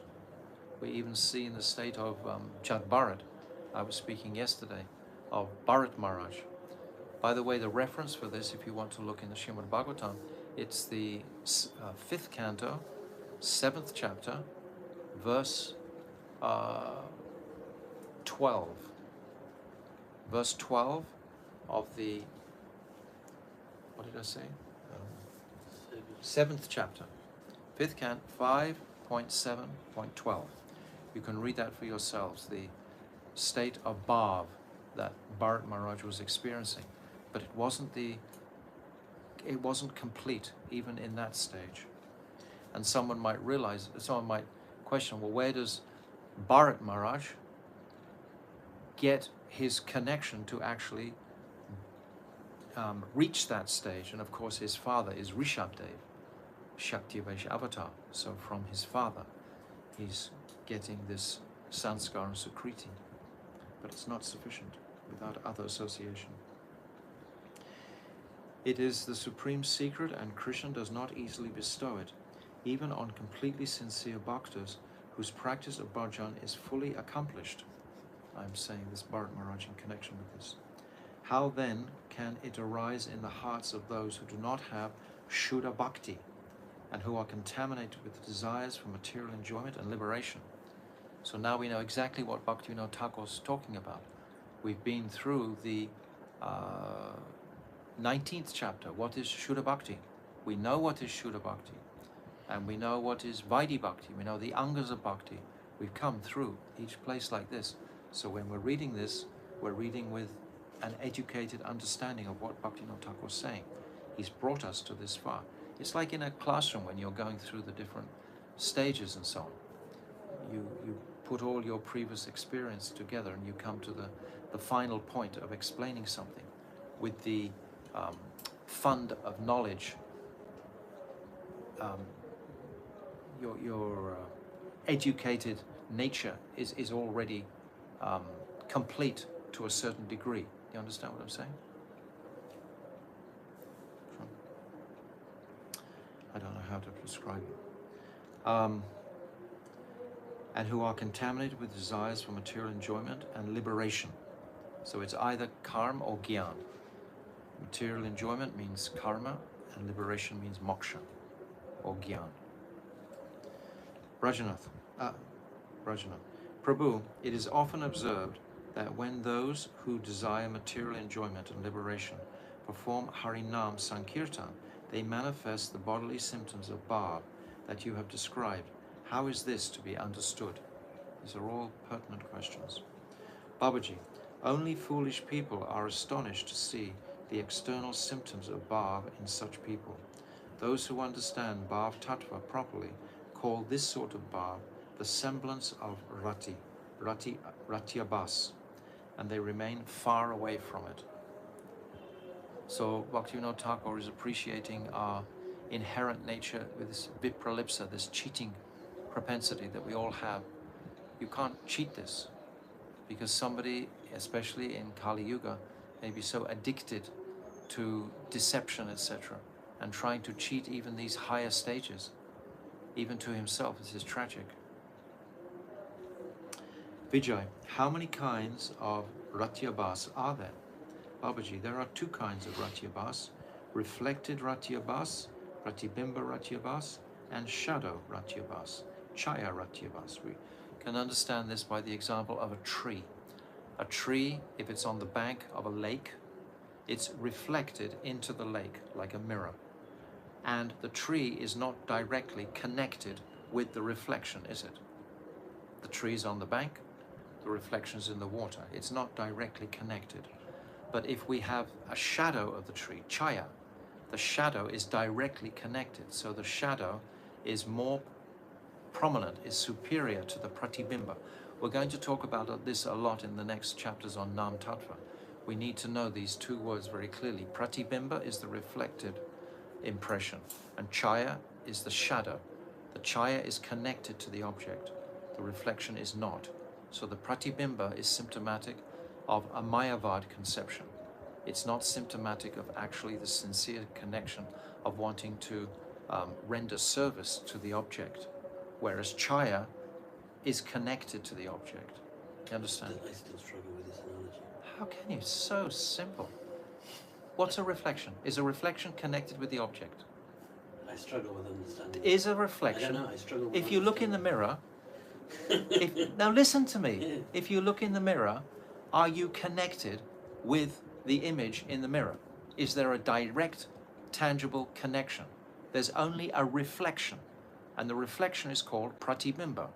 But if you look at your shadow is directly a part of you. It's direct. Look, I'm looking at my shadow. It's directly a part of me. Chaya, shadow. So what's the struggle? The shadow is more connected than the reflection is not connected at all. I It's think also like him. For me, reflection more closer. how can it be? No, a reflection is not close. It's not possible to be No, close. Because reflection, even color can, many details can open. But a shadow only. Darkness. Yes, But only the shadow, form. no, but It's to do no, with connectivity. no, you haven't got the right understanding. Listen, the reflection is distant from the object. It's the distance that's important. If you're considering those details that you just described, they're not relevant. It's the distance between you and the object. And the shadow is right next to the object. So the shadow is close to the object.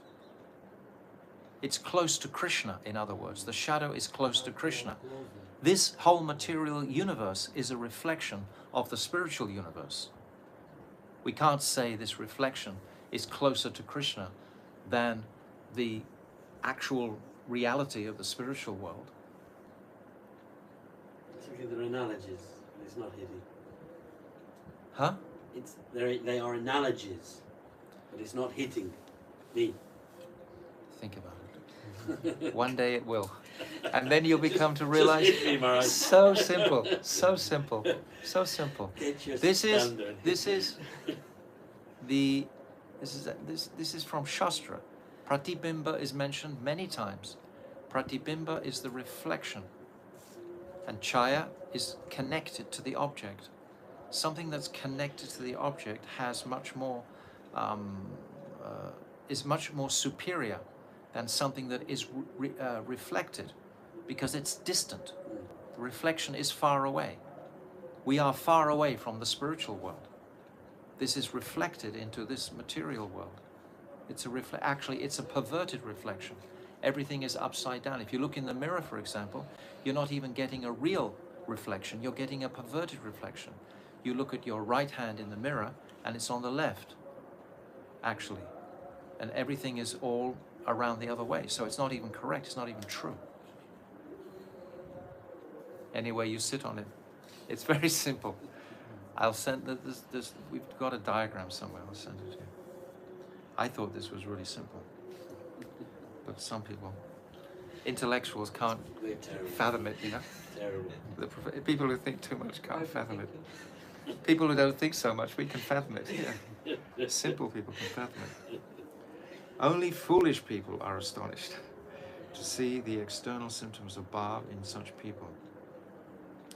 Where did I get Where to? are we? No, two kinds. People who desire liberation. Oh, here we go. Babaji, people who desire liberation think that one can only obtain mukti through Brahmagyan, right? But the spiritual discipline of Brahmagyan is difficult and troublesome. Some of them come to understand that mukti may be achieved simply by performing Harinam. So many. I know many devotees who are seeking liberation by chanting Harinam. They're not seeking close seva to the Lord to begin with. But hopefully by the association and by the practice, that material desire will be purified to become a spiritual focus of wanting to render this Amal Prem Seva to Krishna. But to begin with, I've said this many times, we all want to, if you're being pricked by a needle, you want to get away from it. And that is liberation. You want to get away from the suffering. So we come to devotional service because we want to become freed from the suffering. But then after a while of practicing devotional service and the power of Nam descending, the mercy of Nam descending in our consciousnesses, then that will wake up the dormant Shuddha Bhakti, the potential for that Bhakti, that Bhav, which resides in the heart. And then we will start to directly realize the wonderment of our actual connection with the Lord in service to Him. At the moment we don't. We have no idea. We're only on the material platform, wanting some material pleasure for the body. At every single step we're walking, we're planning, how can I be happy? I'll make this plan, then I'll be happy. I'll make this plan, then I'll be happy. I'm at the center of everything. But when that stops, and I'm just starting to think, how can I please Krishna with this very small birth? Today and tomorrow and the next day. How can I only fill my life with service to Krishna? Then we've made a semblance of advancement. Then we're beginning. Some of them come to understand that mukti may be achieved simply by performing Harinam, and that one may obtain Brahmagyan in this way very easily and without hard labor. We are all lazy in Kali Yuga, for sure.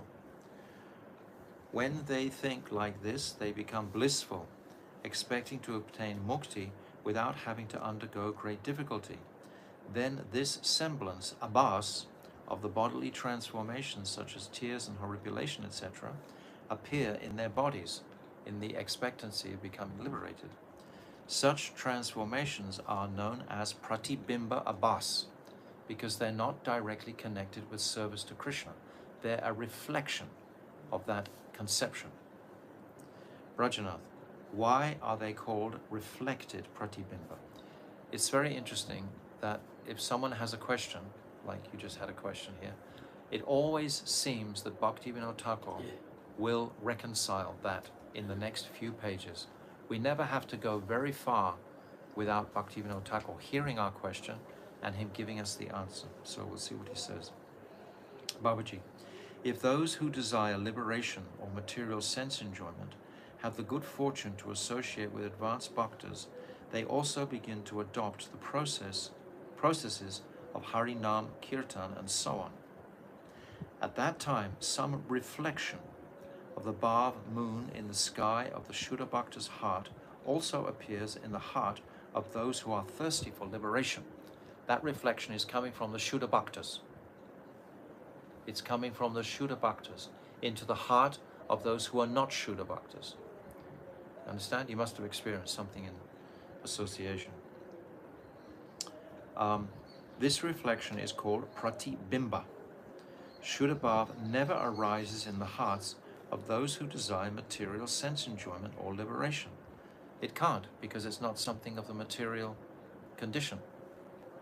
But Bhav Abhas arises in them when they see the Bhav of Shuddha Bhaktas.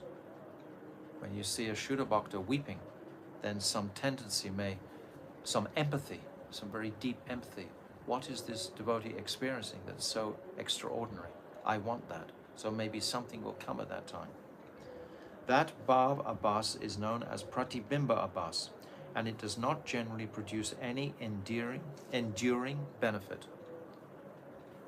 because it's reflected. This is the key, it's reflected. It only bestows material enjoyment and liberation, and then it disappears. Such Bhav Abhas may also be understood to be a kind of Nam Aparad. So it's significant to think about this. Brajanath, please explain the nature of Chaya Bhav Abhas. Okay, now we have the Chaya. Babaji, when a Kanishta Bhakta who is unacquainted with knowledge of the self, Atma Tattva, associates with activities, time, places, and bhaktas that are dear to Hari, a shadow, Chaya, of Rati may appear. Chaya is sincere. It's not reflected. If it's reflected, it's not sincere. It's actually cheating. It's not the real thing. It won't endure. But the Chaya connection will endure because it's connected. This is the difference. Compared to Rati itself, this shadow is insignificant by nature and unsteady, but it creates curiosity as to the Rati, the Shuddha Bhakta's experience. So my friend here is very curious. He has good curiosity. So it's good. It's good. Keep that.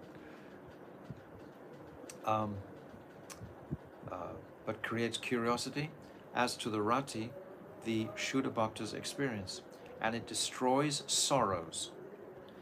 Sorrows are something very significant and deep. I think we all understand sorrows. So they can only be purified with something sincere.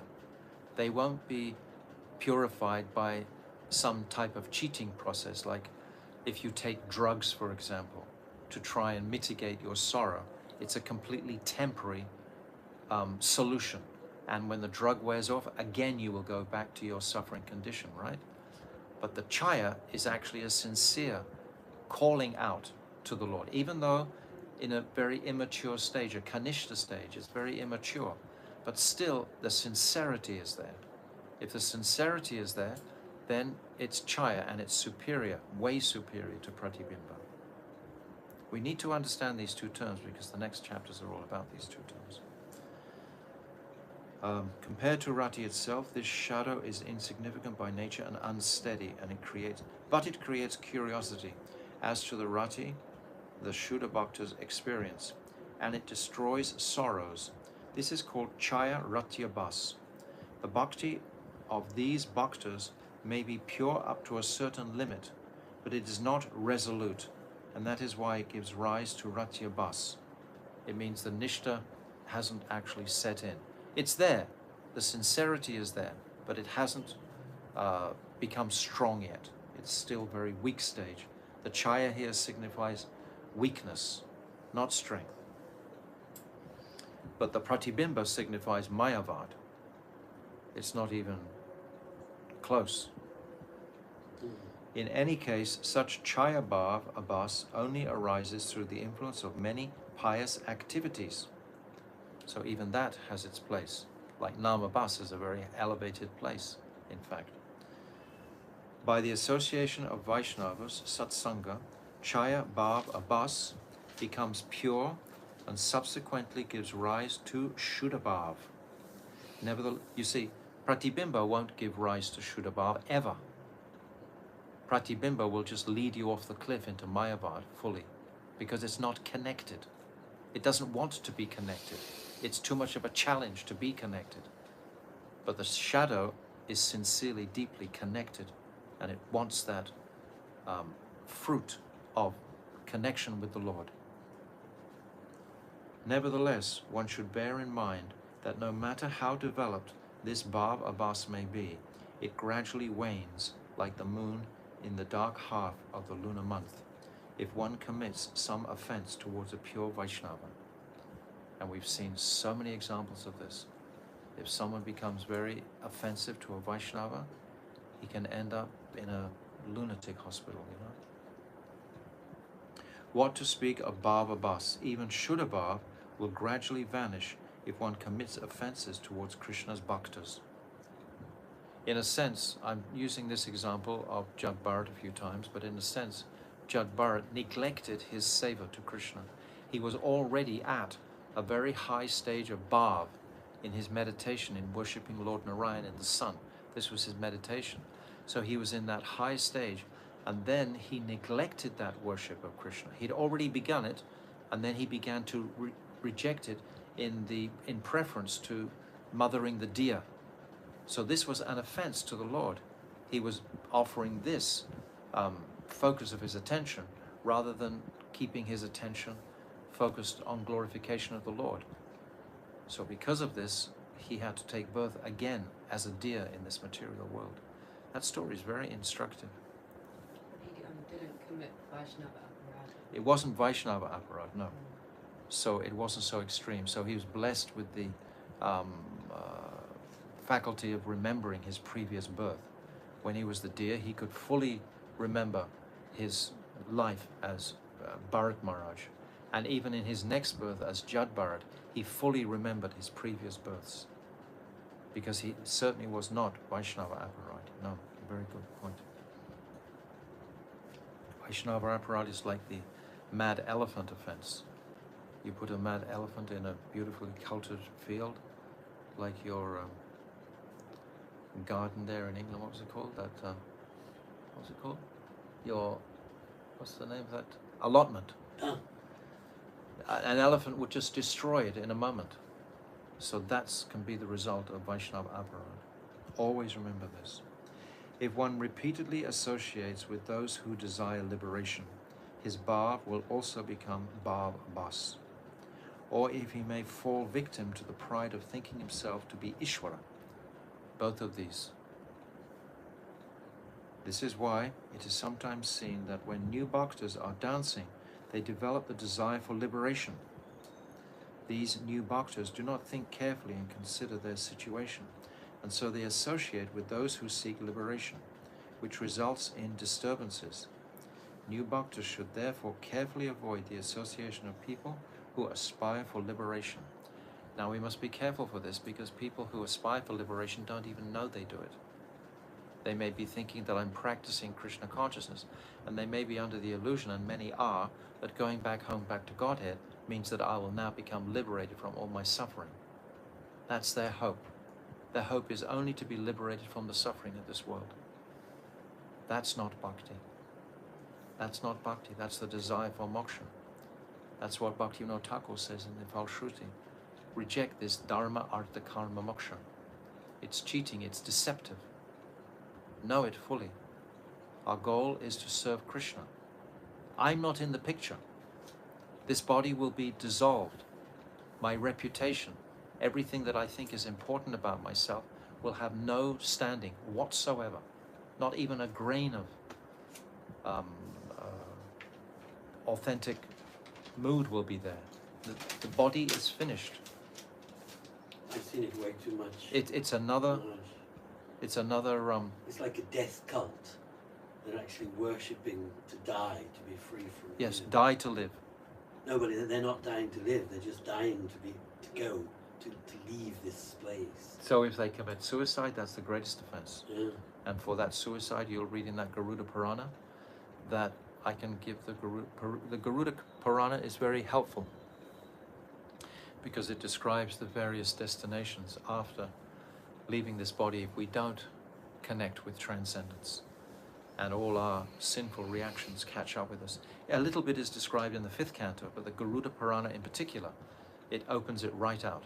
In every single respectable Indian's home, they all have a copy of the Garuda Purana for when anyone leaves their body, and they all read it carefully when someone leaves their body, because they know what is the destination of that person who hasn't connected purely with transcendence in their lives, and they know the various offerings they have to do to help that confused soul. Shraddha.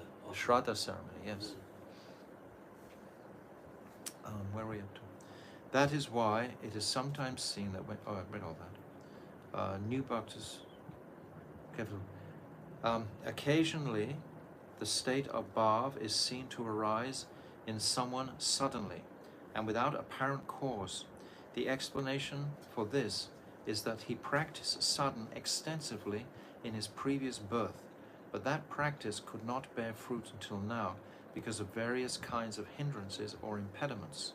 However, should a bhav suddenly arises in his heart when these obstacles are removed, sometimes an excellent state of bhav like this may also arise suddenly because of Krishna's causeless mercy. This kind of bhav is known as Sri Krishna Prasad Chabhav. So he's describing these different types of bhav. One should not criticize a person in whom true bhav has manifested, even though one may observe some slight fault in his behavior. For once bhav has arisen, the sadhak becomes completely successful in all his endeavors. Under such circumstances, it is not possible for him to behave sinfully, but if any sinful behavior is sometimes observed, it should be understood in one of two ways. The Mahapurush Bhakta may have performed some sinful activity by force of circumstances, but he cannot possibly remain in that condition permanently. This is very important to... What's that Bhagavad Gita verse?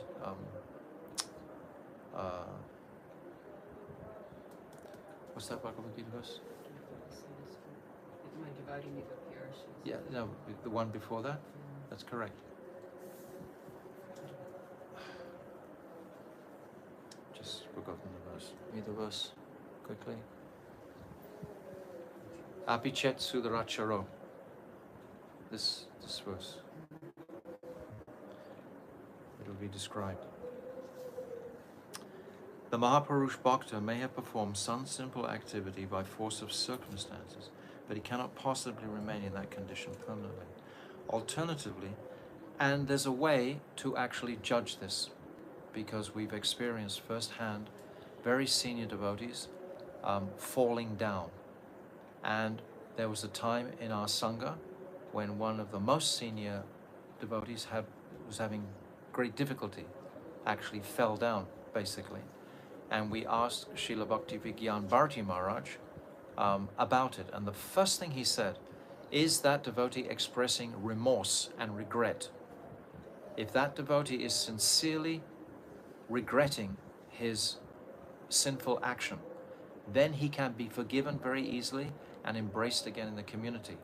But what we have seen so many times is that devotee doesn't want to own up to his transgression, and therefore he can never actually be purified of it. It'll happen again and again and again without the regret and remorse. If someone is feeling regretful and remorseful, you will naturally embrace them and want to encourage them on the path. But if someone is arrogantly saying, no, it wasn't my fault, this happened and that happened, even though they are responsible for it, but then they can never be purified of the transgression. It's very simple. But regret and remorse must be there. This is what Srila Bhakti Vigyan Bharati Maharaj pointed out very clearly at that time. Alternatively, some semblance of sin, part abhas, from his previous life has not been completely destroyed and is still present even after bhav has arisen in him, although it will be destroyed very soon. One should think like this and not pay any attention to the commonplace faults that may be seen in bhaktas, for it is nam aparad to do so, and the Shringa Purana forbids us to absorb our attention in such faults. Bhagavati cha harav ananyas ananyas cheta brista malino pi virajita manushya nahi shasha kalosha shavai kadachit timira paro bhagavatam upatati chandraha. Just as the moon is never obscured by darkness, even though covered with black spots, similarly a person exclusively devoted to Sri Hari remains glorious, though by appearances he may be wicked and depraved. Okay?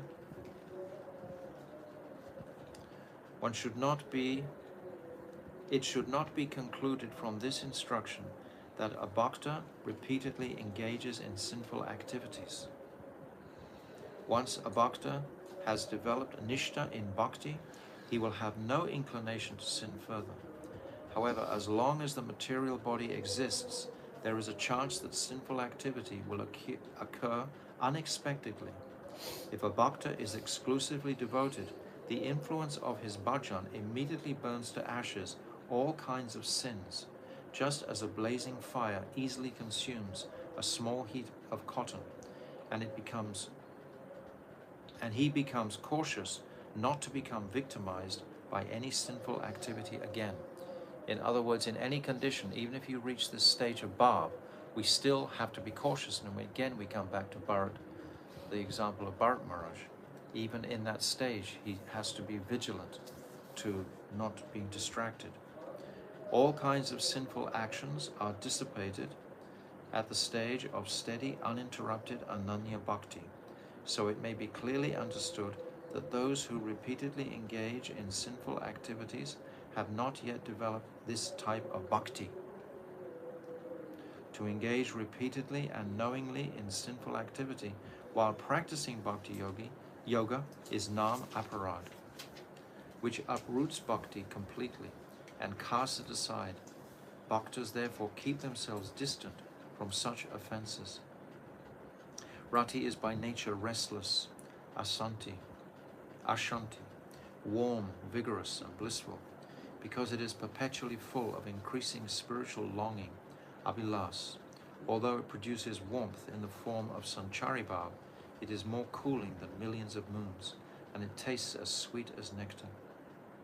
When Brajanath and Vijay Kumar heard this explanation of Bhav Bhakti, they were wonderstruck and sat silently for a while, absorbed in thoughts of Bhav. I think we'll stop here. Yes, we'll stop here. So we've almost finished this chapter actually, but we'll stop here and finish on Monday. On Tuesday again, I have to go for another operation on the other eye, so I won't be here on Tuesday night or Wednesday night, but we'll conclude this chapter on Monday night and be ready for the Nam Tattva section on Thursday night. So Jaiva Dharma ki jai, Bhav Bhakti ki jai, be very cautious ki jai. This is what Bhaktivinoda Thakur is saying at the end of this Bhav chapter. Be very cautious.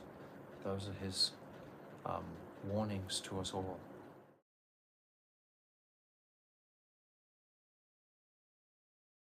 So now we come to our chapter 22.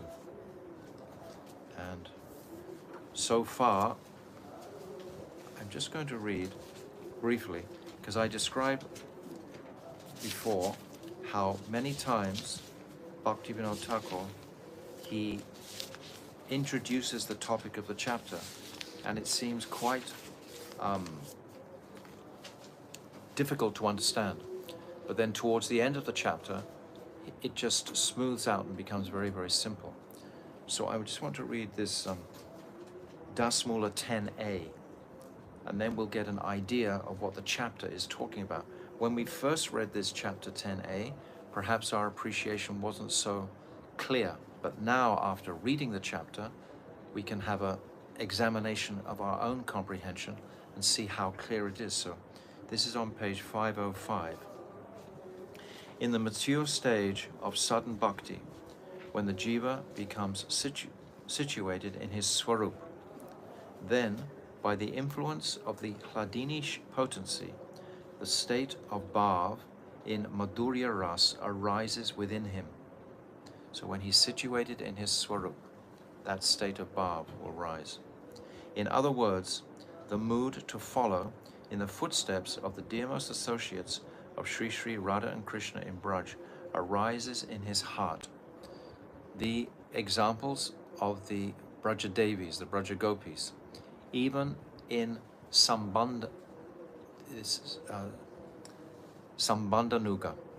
even in this stage, following in the footsteps of Mother Yashoda, Nanda Baba, Sridham, Subal, etc.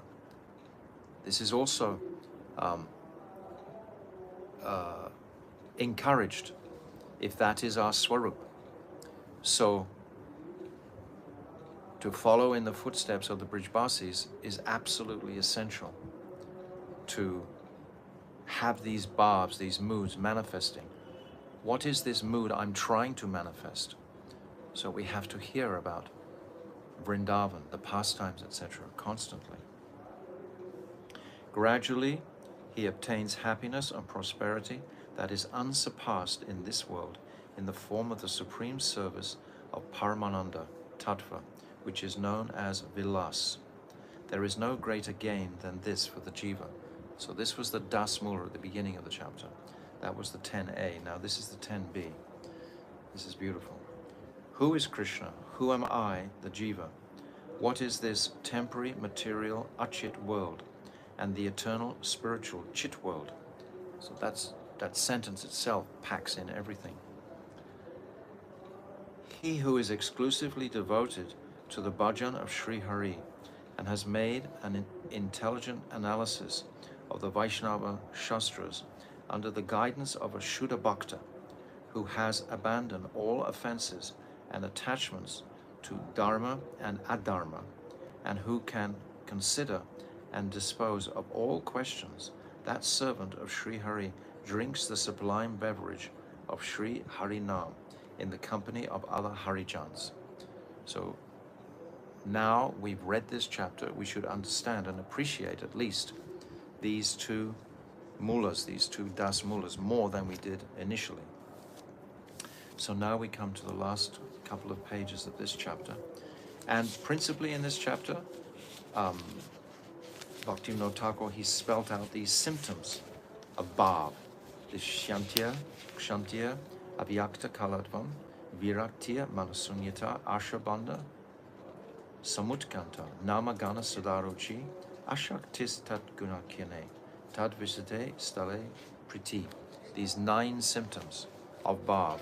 So we're getting an idea. This chapter is the commencement of Prayojana-tattva, the beginning of bhav, bhakti.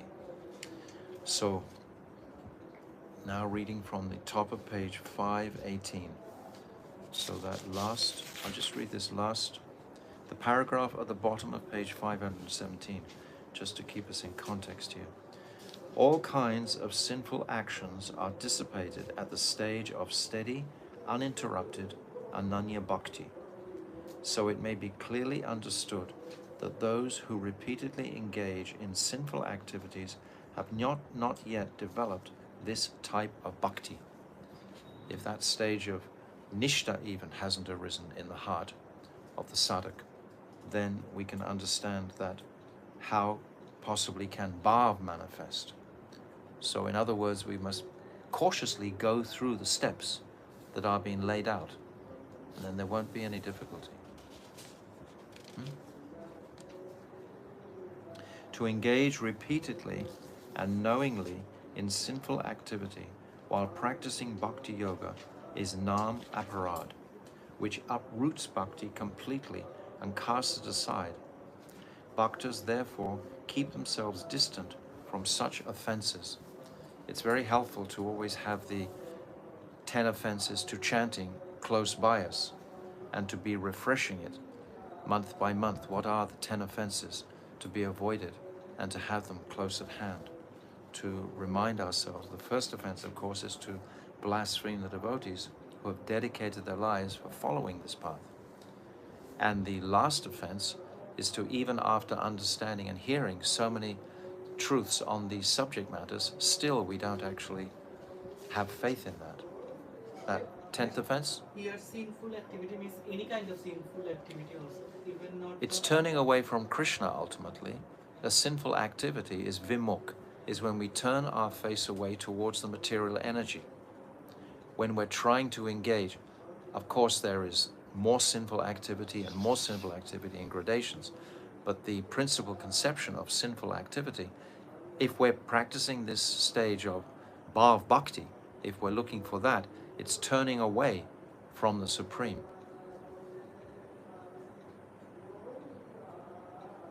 But yes, sinful activity means anything socially sinful, stealing, etc. All these, regular sinful activities. But the real sin is always turning away from Krishna. Rati is by nature restless, ashanti, warm, vigorous, and blissful, because it is perpetually full of increasing spiritual longing, abhilas. So this is the nature of bhakti. So if we're actually on this path of bhakti, we won't even consider any sinful activity. A sinful activity is performed because I want something materially, I want some material advantage. It's the curtain of Maya, right? If I steal, if I take someone else's wife, if I do, what other activities are sinful? If I beat somebody, etc. It's generally out of a desire to gain something materially, right? The word sin in the English language Comes from the mark, the bullseye. Mm. So anything that is, if you miss the bullseye, that is sin. So when you're out of mark, Yes. that's the literal meaning of. That's very good. That's very good. So he's saying that literally the word sin means if you're out of the actual mark of the bullseye. So the bullseye is what I said, is what's turning away from Krishna. Yeah. That is the bullseye. Turning anyabhilasita shunyam, having no more material desires. So why should you make any endeavor to cheat somebody, etc.? in any form or fashion. So it has no value, and the devotee knows that. Although it produces warmth in the form of sanchari bhav, it is more cooling than millions of moons, and it tastes as sweet as nectar. We pray for, long for that higher taste to carry us forward. If we're not getting a higher taste, how can we move forward? Param Drisvara Nivartante. If we're not getting that higher taste, how can we respectfully move forward? Isn't it? When Brajanath and Vijay Kumar heard this explanation of Bhav Tattva, they were wonderstruck and sat silently for a while, absorbed in thoughts of Bhav. After some time they said, Prabhu, the powerful rain of your nectarian instructions has created a flood of prem in our scorched hearts. Now what should we do? Where should we go? We cannot understand anything. It is very difficult for us to attain Bhav because our hearts are bereft of humility.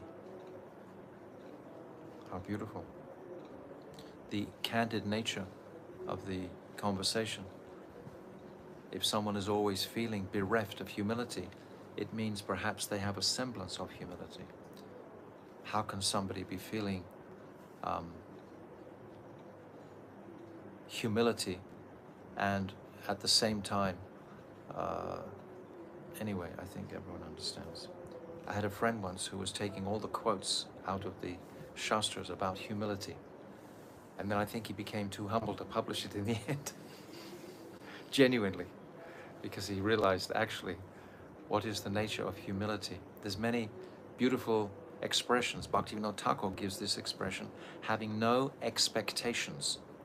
This is the expression of Bhaktivinoda Thakur. Humility means having no expectations from anybody, no expectations from the world. I just perform my seva out of attraction and affection for Krishna without considering what may return to me. But that stage of attraction to Krishna is the stage we're aspiring for. Selfless, when the self is parked aside. Now what should we do? Where should we go? We cannot understand anything. It is very difficult for us to attain Bhav because our hearts are bereft of humility. Even Mahaprabhu, he says, Naganda Prem, Stri Darpi Me Haro, that I don't have a single cent of love of Godhead in my heart. Mahaprabhu is saying this.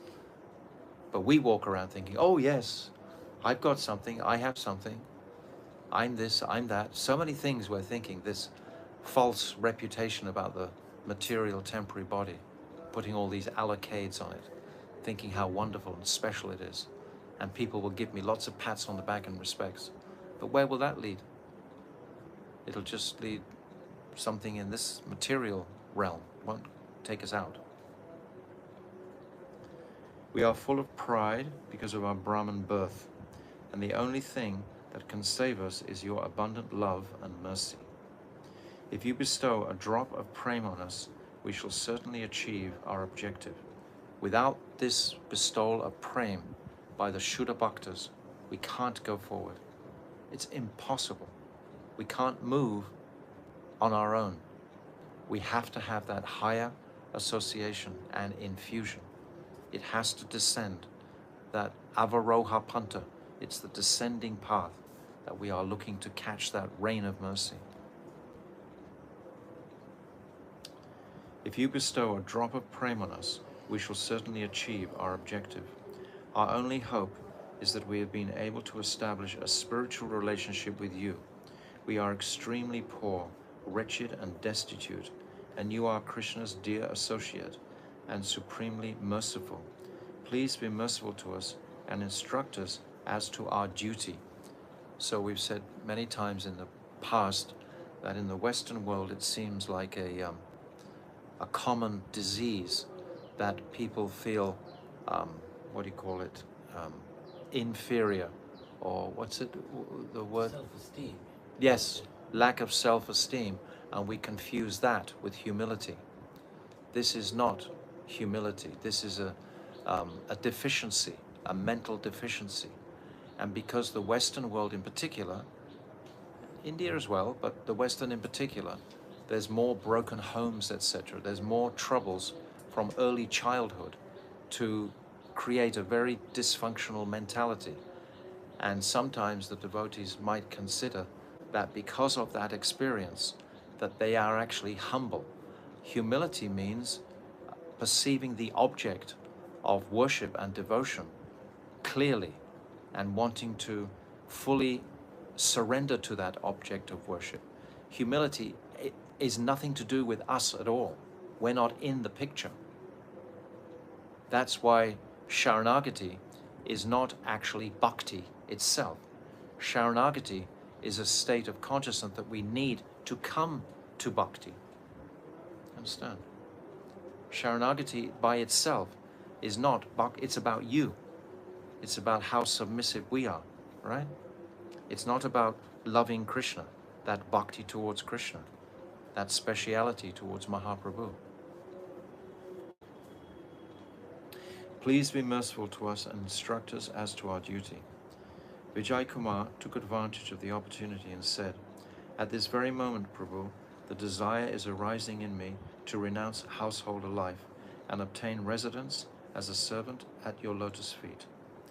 Brajanath is just a boy, and his mother wants him to become a grihasta, but he does not desire to do so. Please give your instruction as to what he should do in this connection."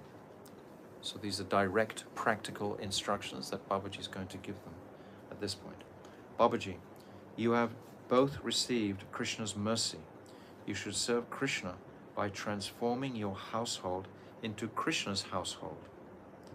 In other words, whatever your household is, whether you're in the forest or in the household, you should put Krishna at the center of your activities. Everyone should act according to the instructions which Chaitanya Mahaprabhu gave to the world. He taught that there are two ways by which one may worship Bhagavan while in this world.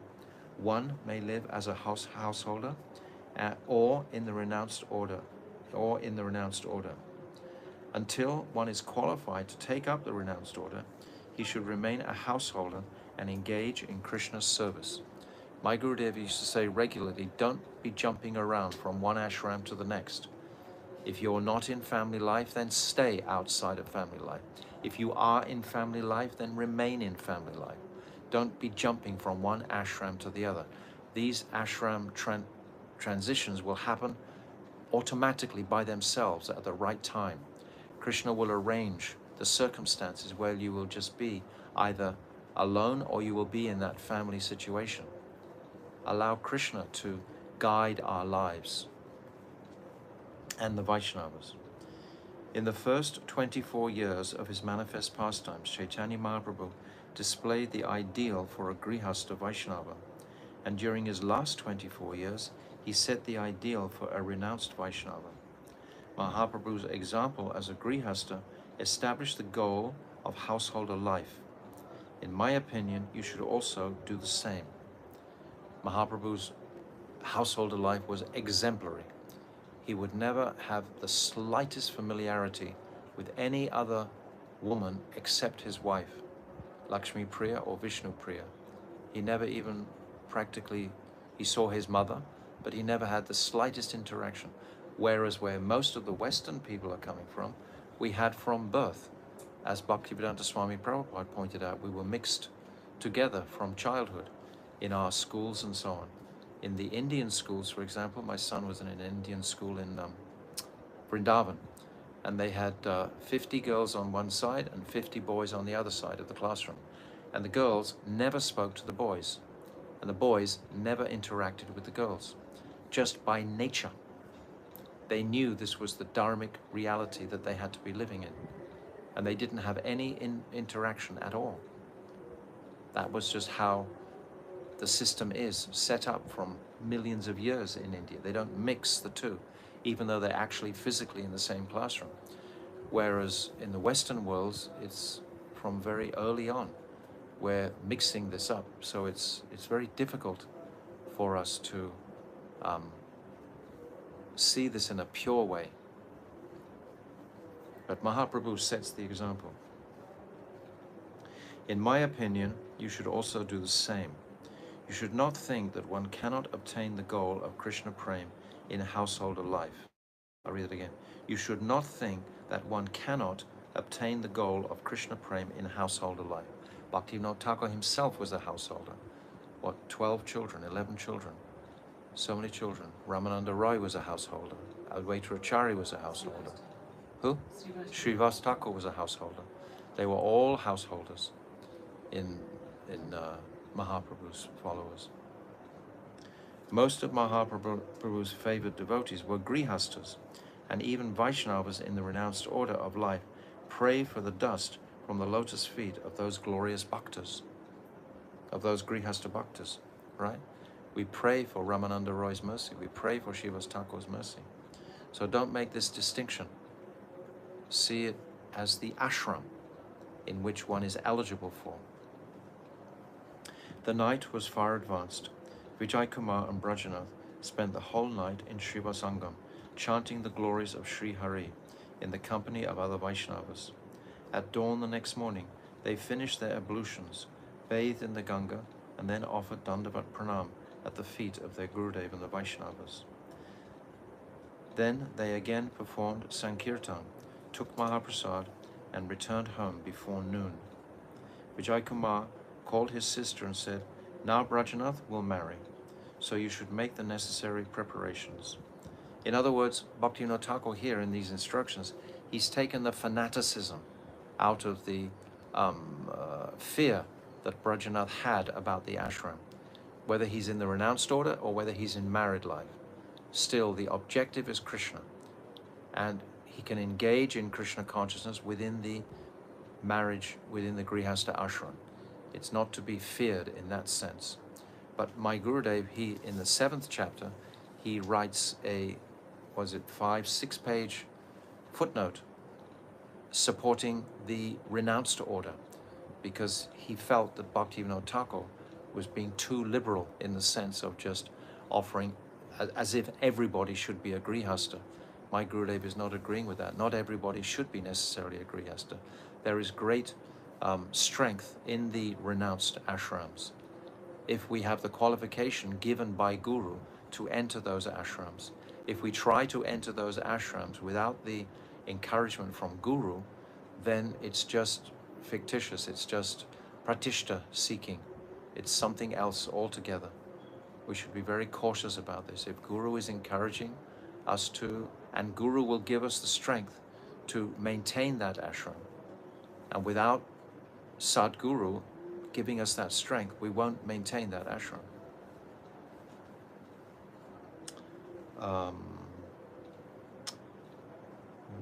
They again perform. I missed a bit out here, I think. No. At dawn the next morning, they finished their ablutions, bathed in the Ganga, and then offered Dandavat Pranams at the feet of their Gurudev and the Vaishnavas. Then they again performed Sankirtan, took Mahaprasad, and returned home again before noon. Vijay Kumar called his sister and said, "Now Brajanath will marry, so you should make the necessary preparations. I am going to Modadrum for a few days. You can send news to me when you have fixed the date for the wedding. I shall come with other family members to enhance the auspicious marriage ceremony. I shall send my young brother, Harinath, here tomorrow, and he will stay here and arrange everything." Brajanath's mother and paternal grandmother felt as if they had obtained sovereignty over the earth. Completely overjoyed, they presented Vijay Kumar with new clothes and other gifts before they bade him farewell. So this chapter concludes on this very important point, because we're all sadhaks in this world and we have to be in one or the other of these ashrams, either the renounced ashram or in the Grihastha ashram. So Babaji is making it very clear in either ashram, and my Gurudev made the same point ultimately. In either ashram, if the focus is clearly on serving and pleasing the Lord, then everything will be completely successful. If that is the principal focus, if the focus is going to be on enjoying, even in the sannyas ashram, there is so much space for enjoying. traveling around the world, getting the best rooms that everyone offers in their houses, giving them the best prasadam, giving them plenty of material facility all the way through. This can be very intoxicating. It can be very attractive lifestyle. But if that's the focus, then that ashram is useless. When my Gurudev first came to the West, he was with some brahmacharis when he first came into Holland and England, and he was constantly telling them, don't try to seek enjoyment in this world. They were young men in India, and all of a sudden, their highest hopes had been fulfilled, that they were actually traveling into Europe. They never expected that, to have the facility to travel into Europe or places like that. And all of a sudden they were there. And my Gurudev was constantly having to caution them, keep this enjoying propensity to a minimum. Srila Bhaktisiddhanta Saraswati, he says very clearly, whenever the enjoying spirit rises, know that humility is far away. When the enjoying spirit comes, it's like eating, honoring prasadam. If I'm just thinking, how am I enjoying this?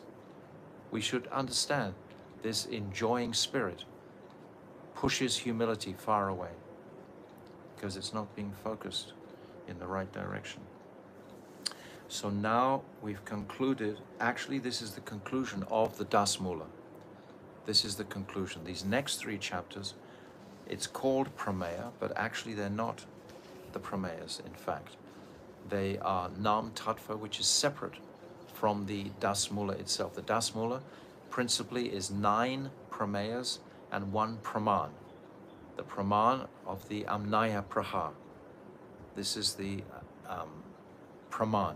What is the evidence? And the evidence based on the Smriti and Shruti and Srimad Bhagavatam, the Upanishads, etc. This is the evidence. And from the 13th chapter through to this 22nd chapter, how many chapters is that? 13 to 22. I think it makes 10 chapters. So 10 chapters and Das Mula. 10 mulas are described, but the Amnaya is only like half a chapter. And then Krishna, being the Supreme Personality, Harim Hariha, that is half of the beginning part of the 13th chapter. So try to fix the sequence of these chapters.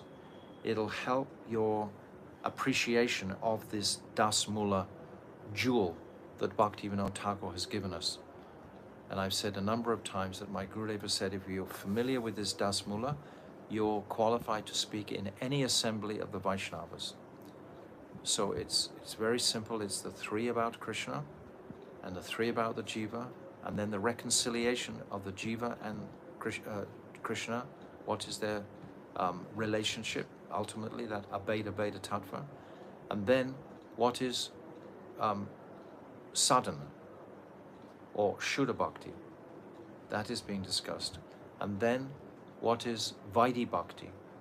First of all, in the Abhideya section, we have the what is Shuddha Bhakti. This is in the 19th chapter. Right, we've come from, all right, let's recap. From the 13th chapter, we have the purification of Mayavad, which I've spoken about earlier today. Rajanath, he puts forth many ideas about the different Mayavad conceptions, and Babaji, he clarifies all those misconceptions, cuts them, and finally he gives that 64 qualities of Krishna. And then in the 14th chapter, which is an amazing chapter, we go into Shakti-tattva. And Bhaktivinoda Thakur, he's saying in one of his bhajans, how can we imagine the sun without the sunshine? So the sunshine is like that Shakti. And how can we imagine Krishna without his Shakti? So what is the nature of that Shakti? So that's really opened out in that 14th chapter, such an important chapter, Shakti Tattva. And what is Rasa Tattva? So these are 3 aspects about Krishna. And then the 3 aspects of the Jiva, the Jaiva-tattva itself, the Jiva as Vibhinamsa, and then the Jiva bound by Maya and the Jiva liberated from Maya. 3 chapters, very clear. It's so rational and clear, this Dasmula. It's something that we can actually rationally catch hold of and meditate on. And of course, the actual depth of the meanings will just go on forever. As long as we're growing spiritually, we'll be uncovering newer and newer applications of these truths in our own lives. Because there's no point in just reading this or knowing this without applying it.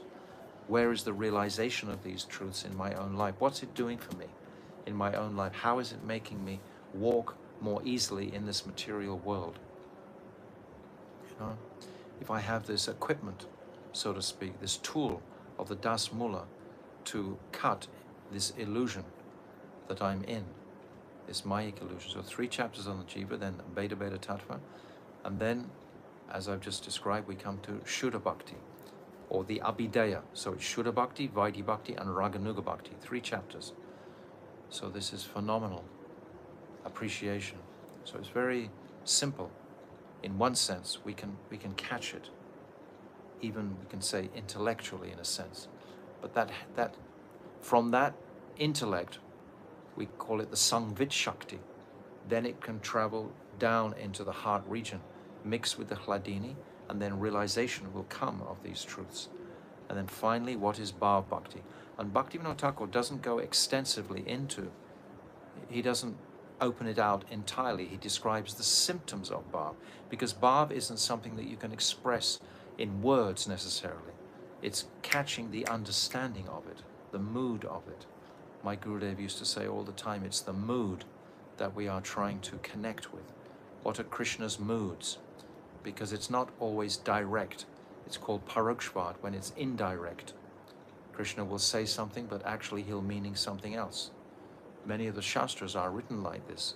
They say a statement, but actually it indicates something else. So it's the mood. And that requires our affection. It's not something you can be told.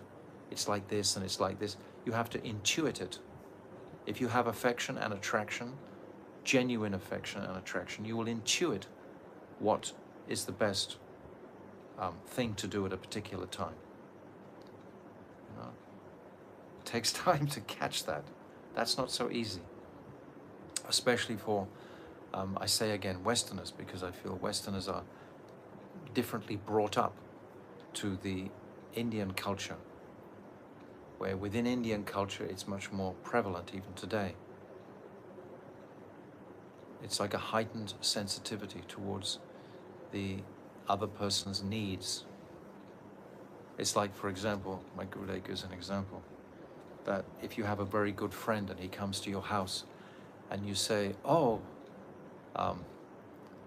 yes, I knew you were coming, and now I'm going to go out and buy you some really nice rasgullas and some sweet rice and everything. And your friend will naturally say, oh, no, don't bother. But the real affectionate person will already have that on hand and will have it just to present and won't make that sort of dramatic idea of giving something like that. That's like in Krishna Leela. Krishna never says to Radhika, oh, I love you. It's described in one part. Purnamasi is saying that if Krishna says, I love you, or if Radhika says to Krishna, I love you, Krishna immediately thinks, oh, what have I done wrong? Why is she saying something like that? It's almost like politics when you say something like that. It's not about the word. If you love someone, demonstrate it. If you have affection for someone, then give them something. Even you give them time. That's love. It's not saying, I love you. That's nothing, is it? It's just words. And you're hoping to get reciprocation for that by saying it. You understand? So mood. Try to go into the heart of mood, to feel these things. And that way realizations will come. So, we've reached this 22nd chapter. We've reached the 23rd chapter today. and we'll continue with the 23rd chapter on Thursday, because I described yesterday I've got to go for another operation on the other eye. Then I'll have 2 good eyes. At the moment I have 1 good eye, which is why I can't read so well. When I have 2 good eyes, perhaps I can read better. So tomorrow I'll have the operation. The next day I'll need to rest a little bit from that, because I'm not supposed to strain it. And then on Thursday we'll begin again with the Nam Tattva, these 3 chapters on Nam. So that's and tomorrow is Pandava Nijal Ekadashi here. I think in Europe it's today perhaps, but tomorrow is Nijal Ekadashi. So I think we'll conclude now, a few minutes early today, but we can conclude and just meditate on the necklace of this Dasmula. It's actually the most incredibly beautiful necklace of jewels strung on a thread. It's all sequentially moving along. So if we catch that, and I think the diagram we made will help us catch that. We also have it now in Russian, Bengali and Hindi. So many other people can actually get the magic of this Dasmula and wear it like a locket on their necks and help them advance in our connection with Krishna. 3 connections we talked about. This, what is it? Bhagavat Prapti Abhilas, we just discussed. This is having a desire to serve Krishna, and then Anukul Prapti Abhilas, the desire to serve Krishna favorably, and then Sohard Abhilas, the desire to serve Krishna as a friend. So these 3 stages. Bhaktivinoda Thakur has given so much in this Dasmula. Really, he's given us a love for a lifetime. If we turned around today and started from the 13th chapter, reading it through again, I can almost 100% guarantee you all that you will feel like you've never even read it before. Because those are the experiences I've had after reading it so many times. Each time I read it, I feel like I've never actually read it before. So we're very blessed with this incredible granta, this scripture. Bhaktivinoda Thakur ki jai, Jaiva Dharma ki jai, Gaur Premanande.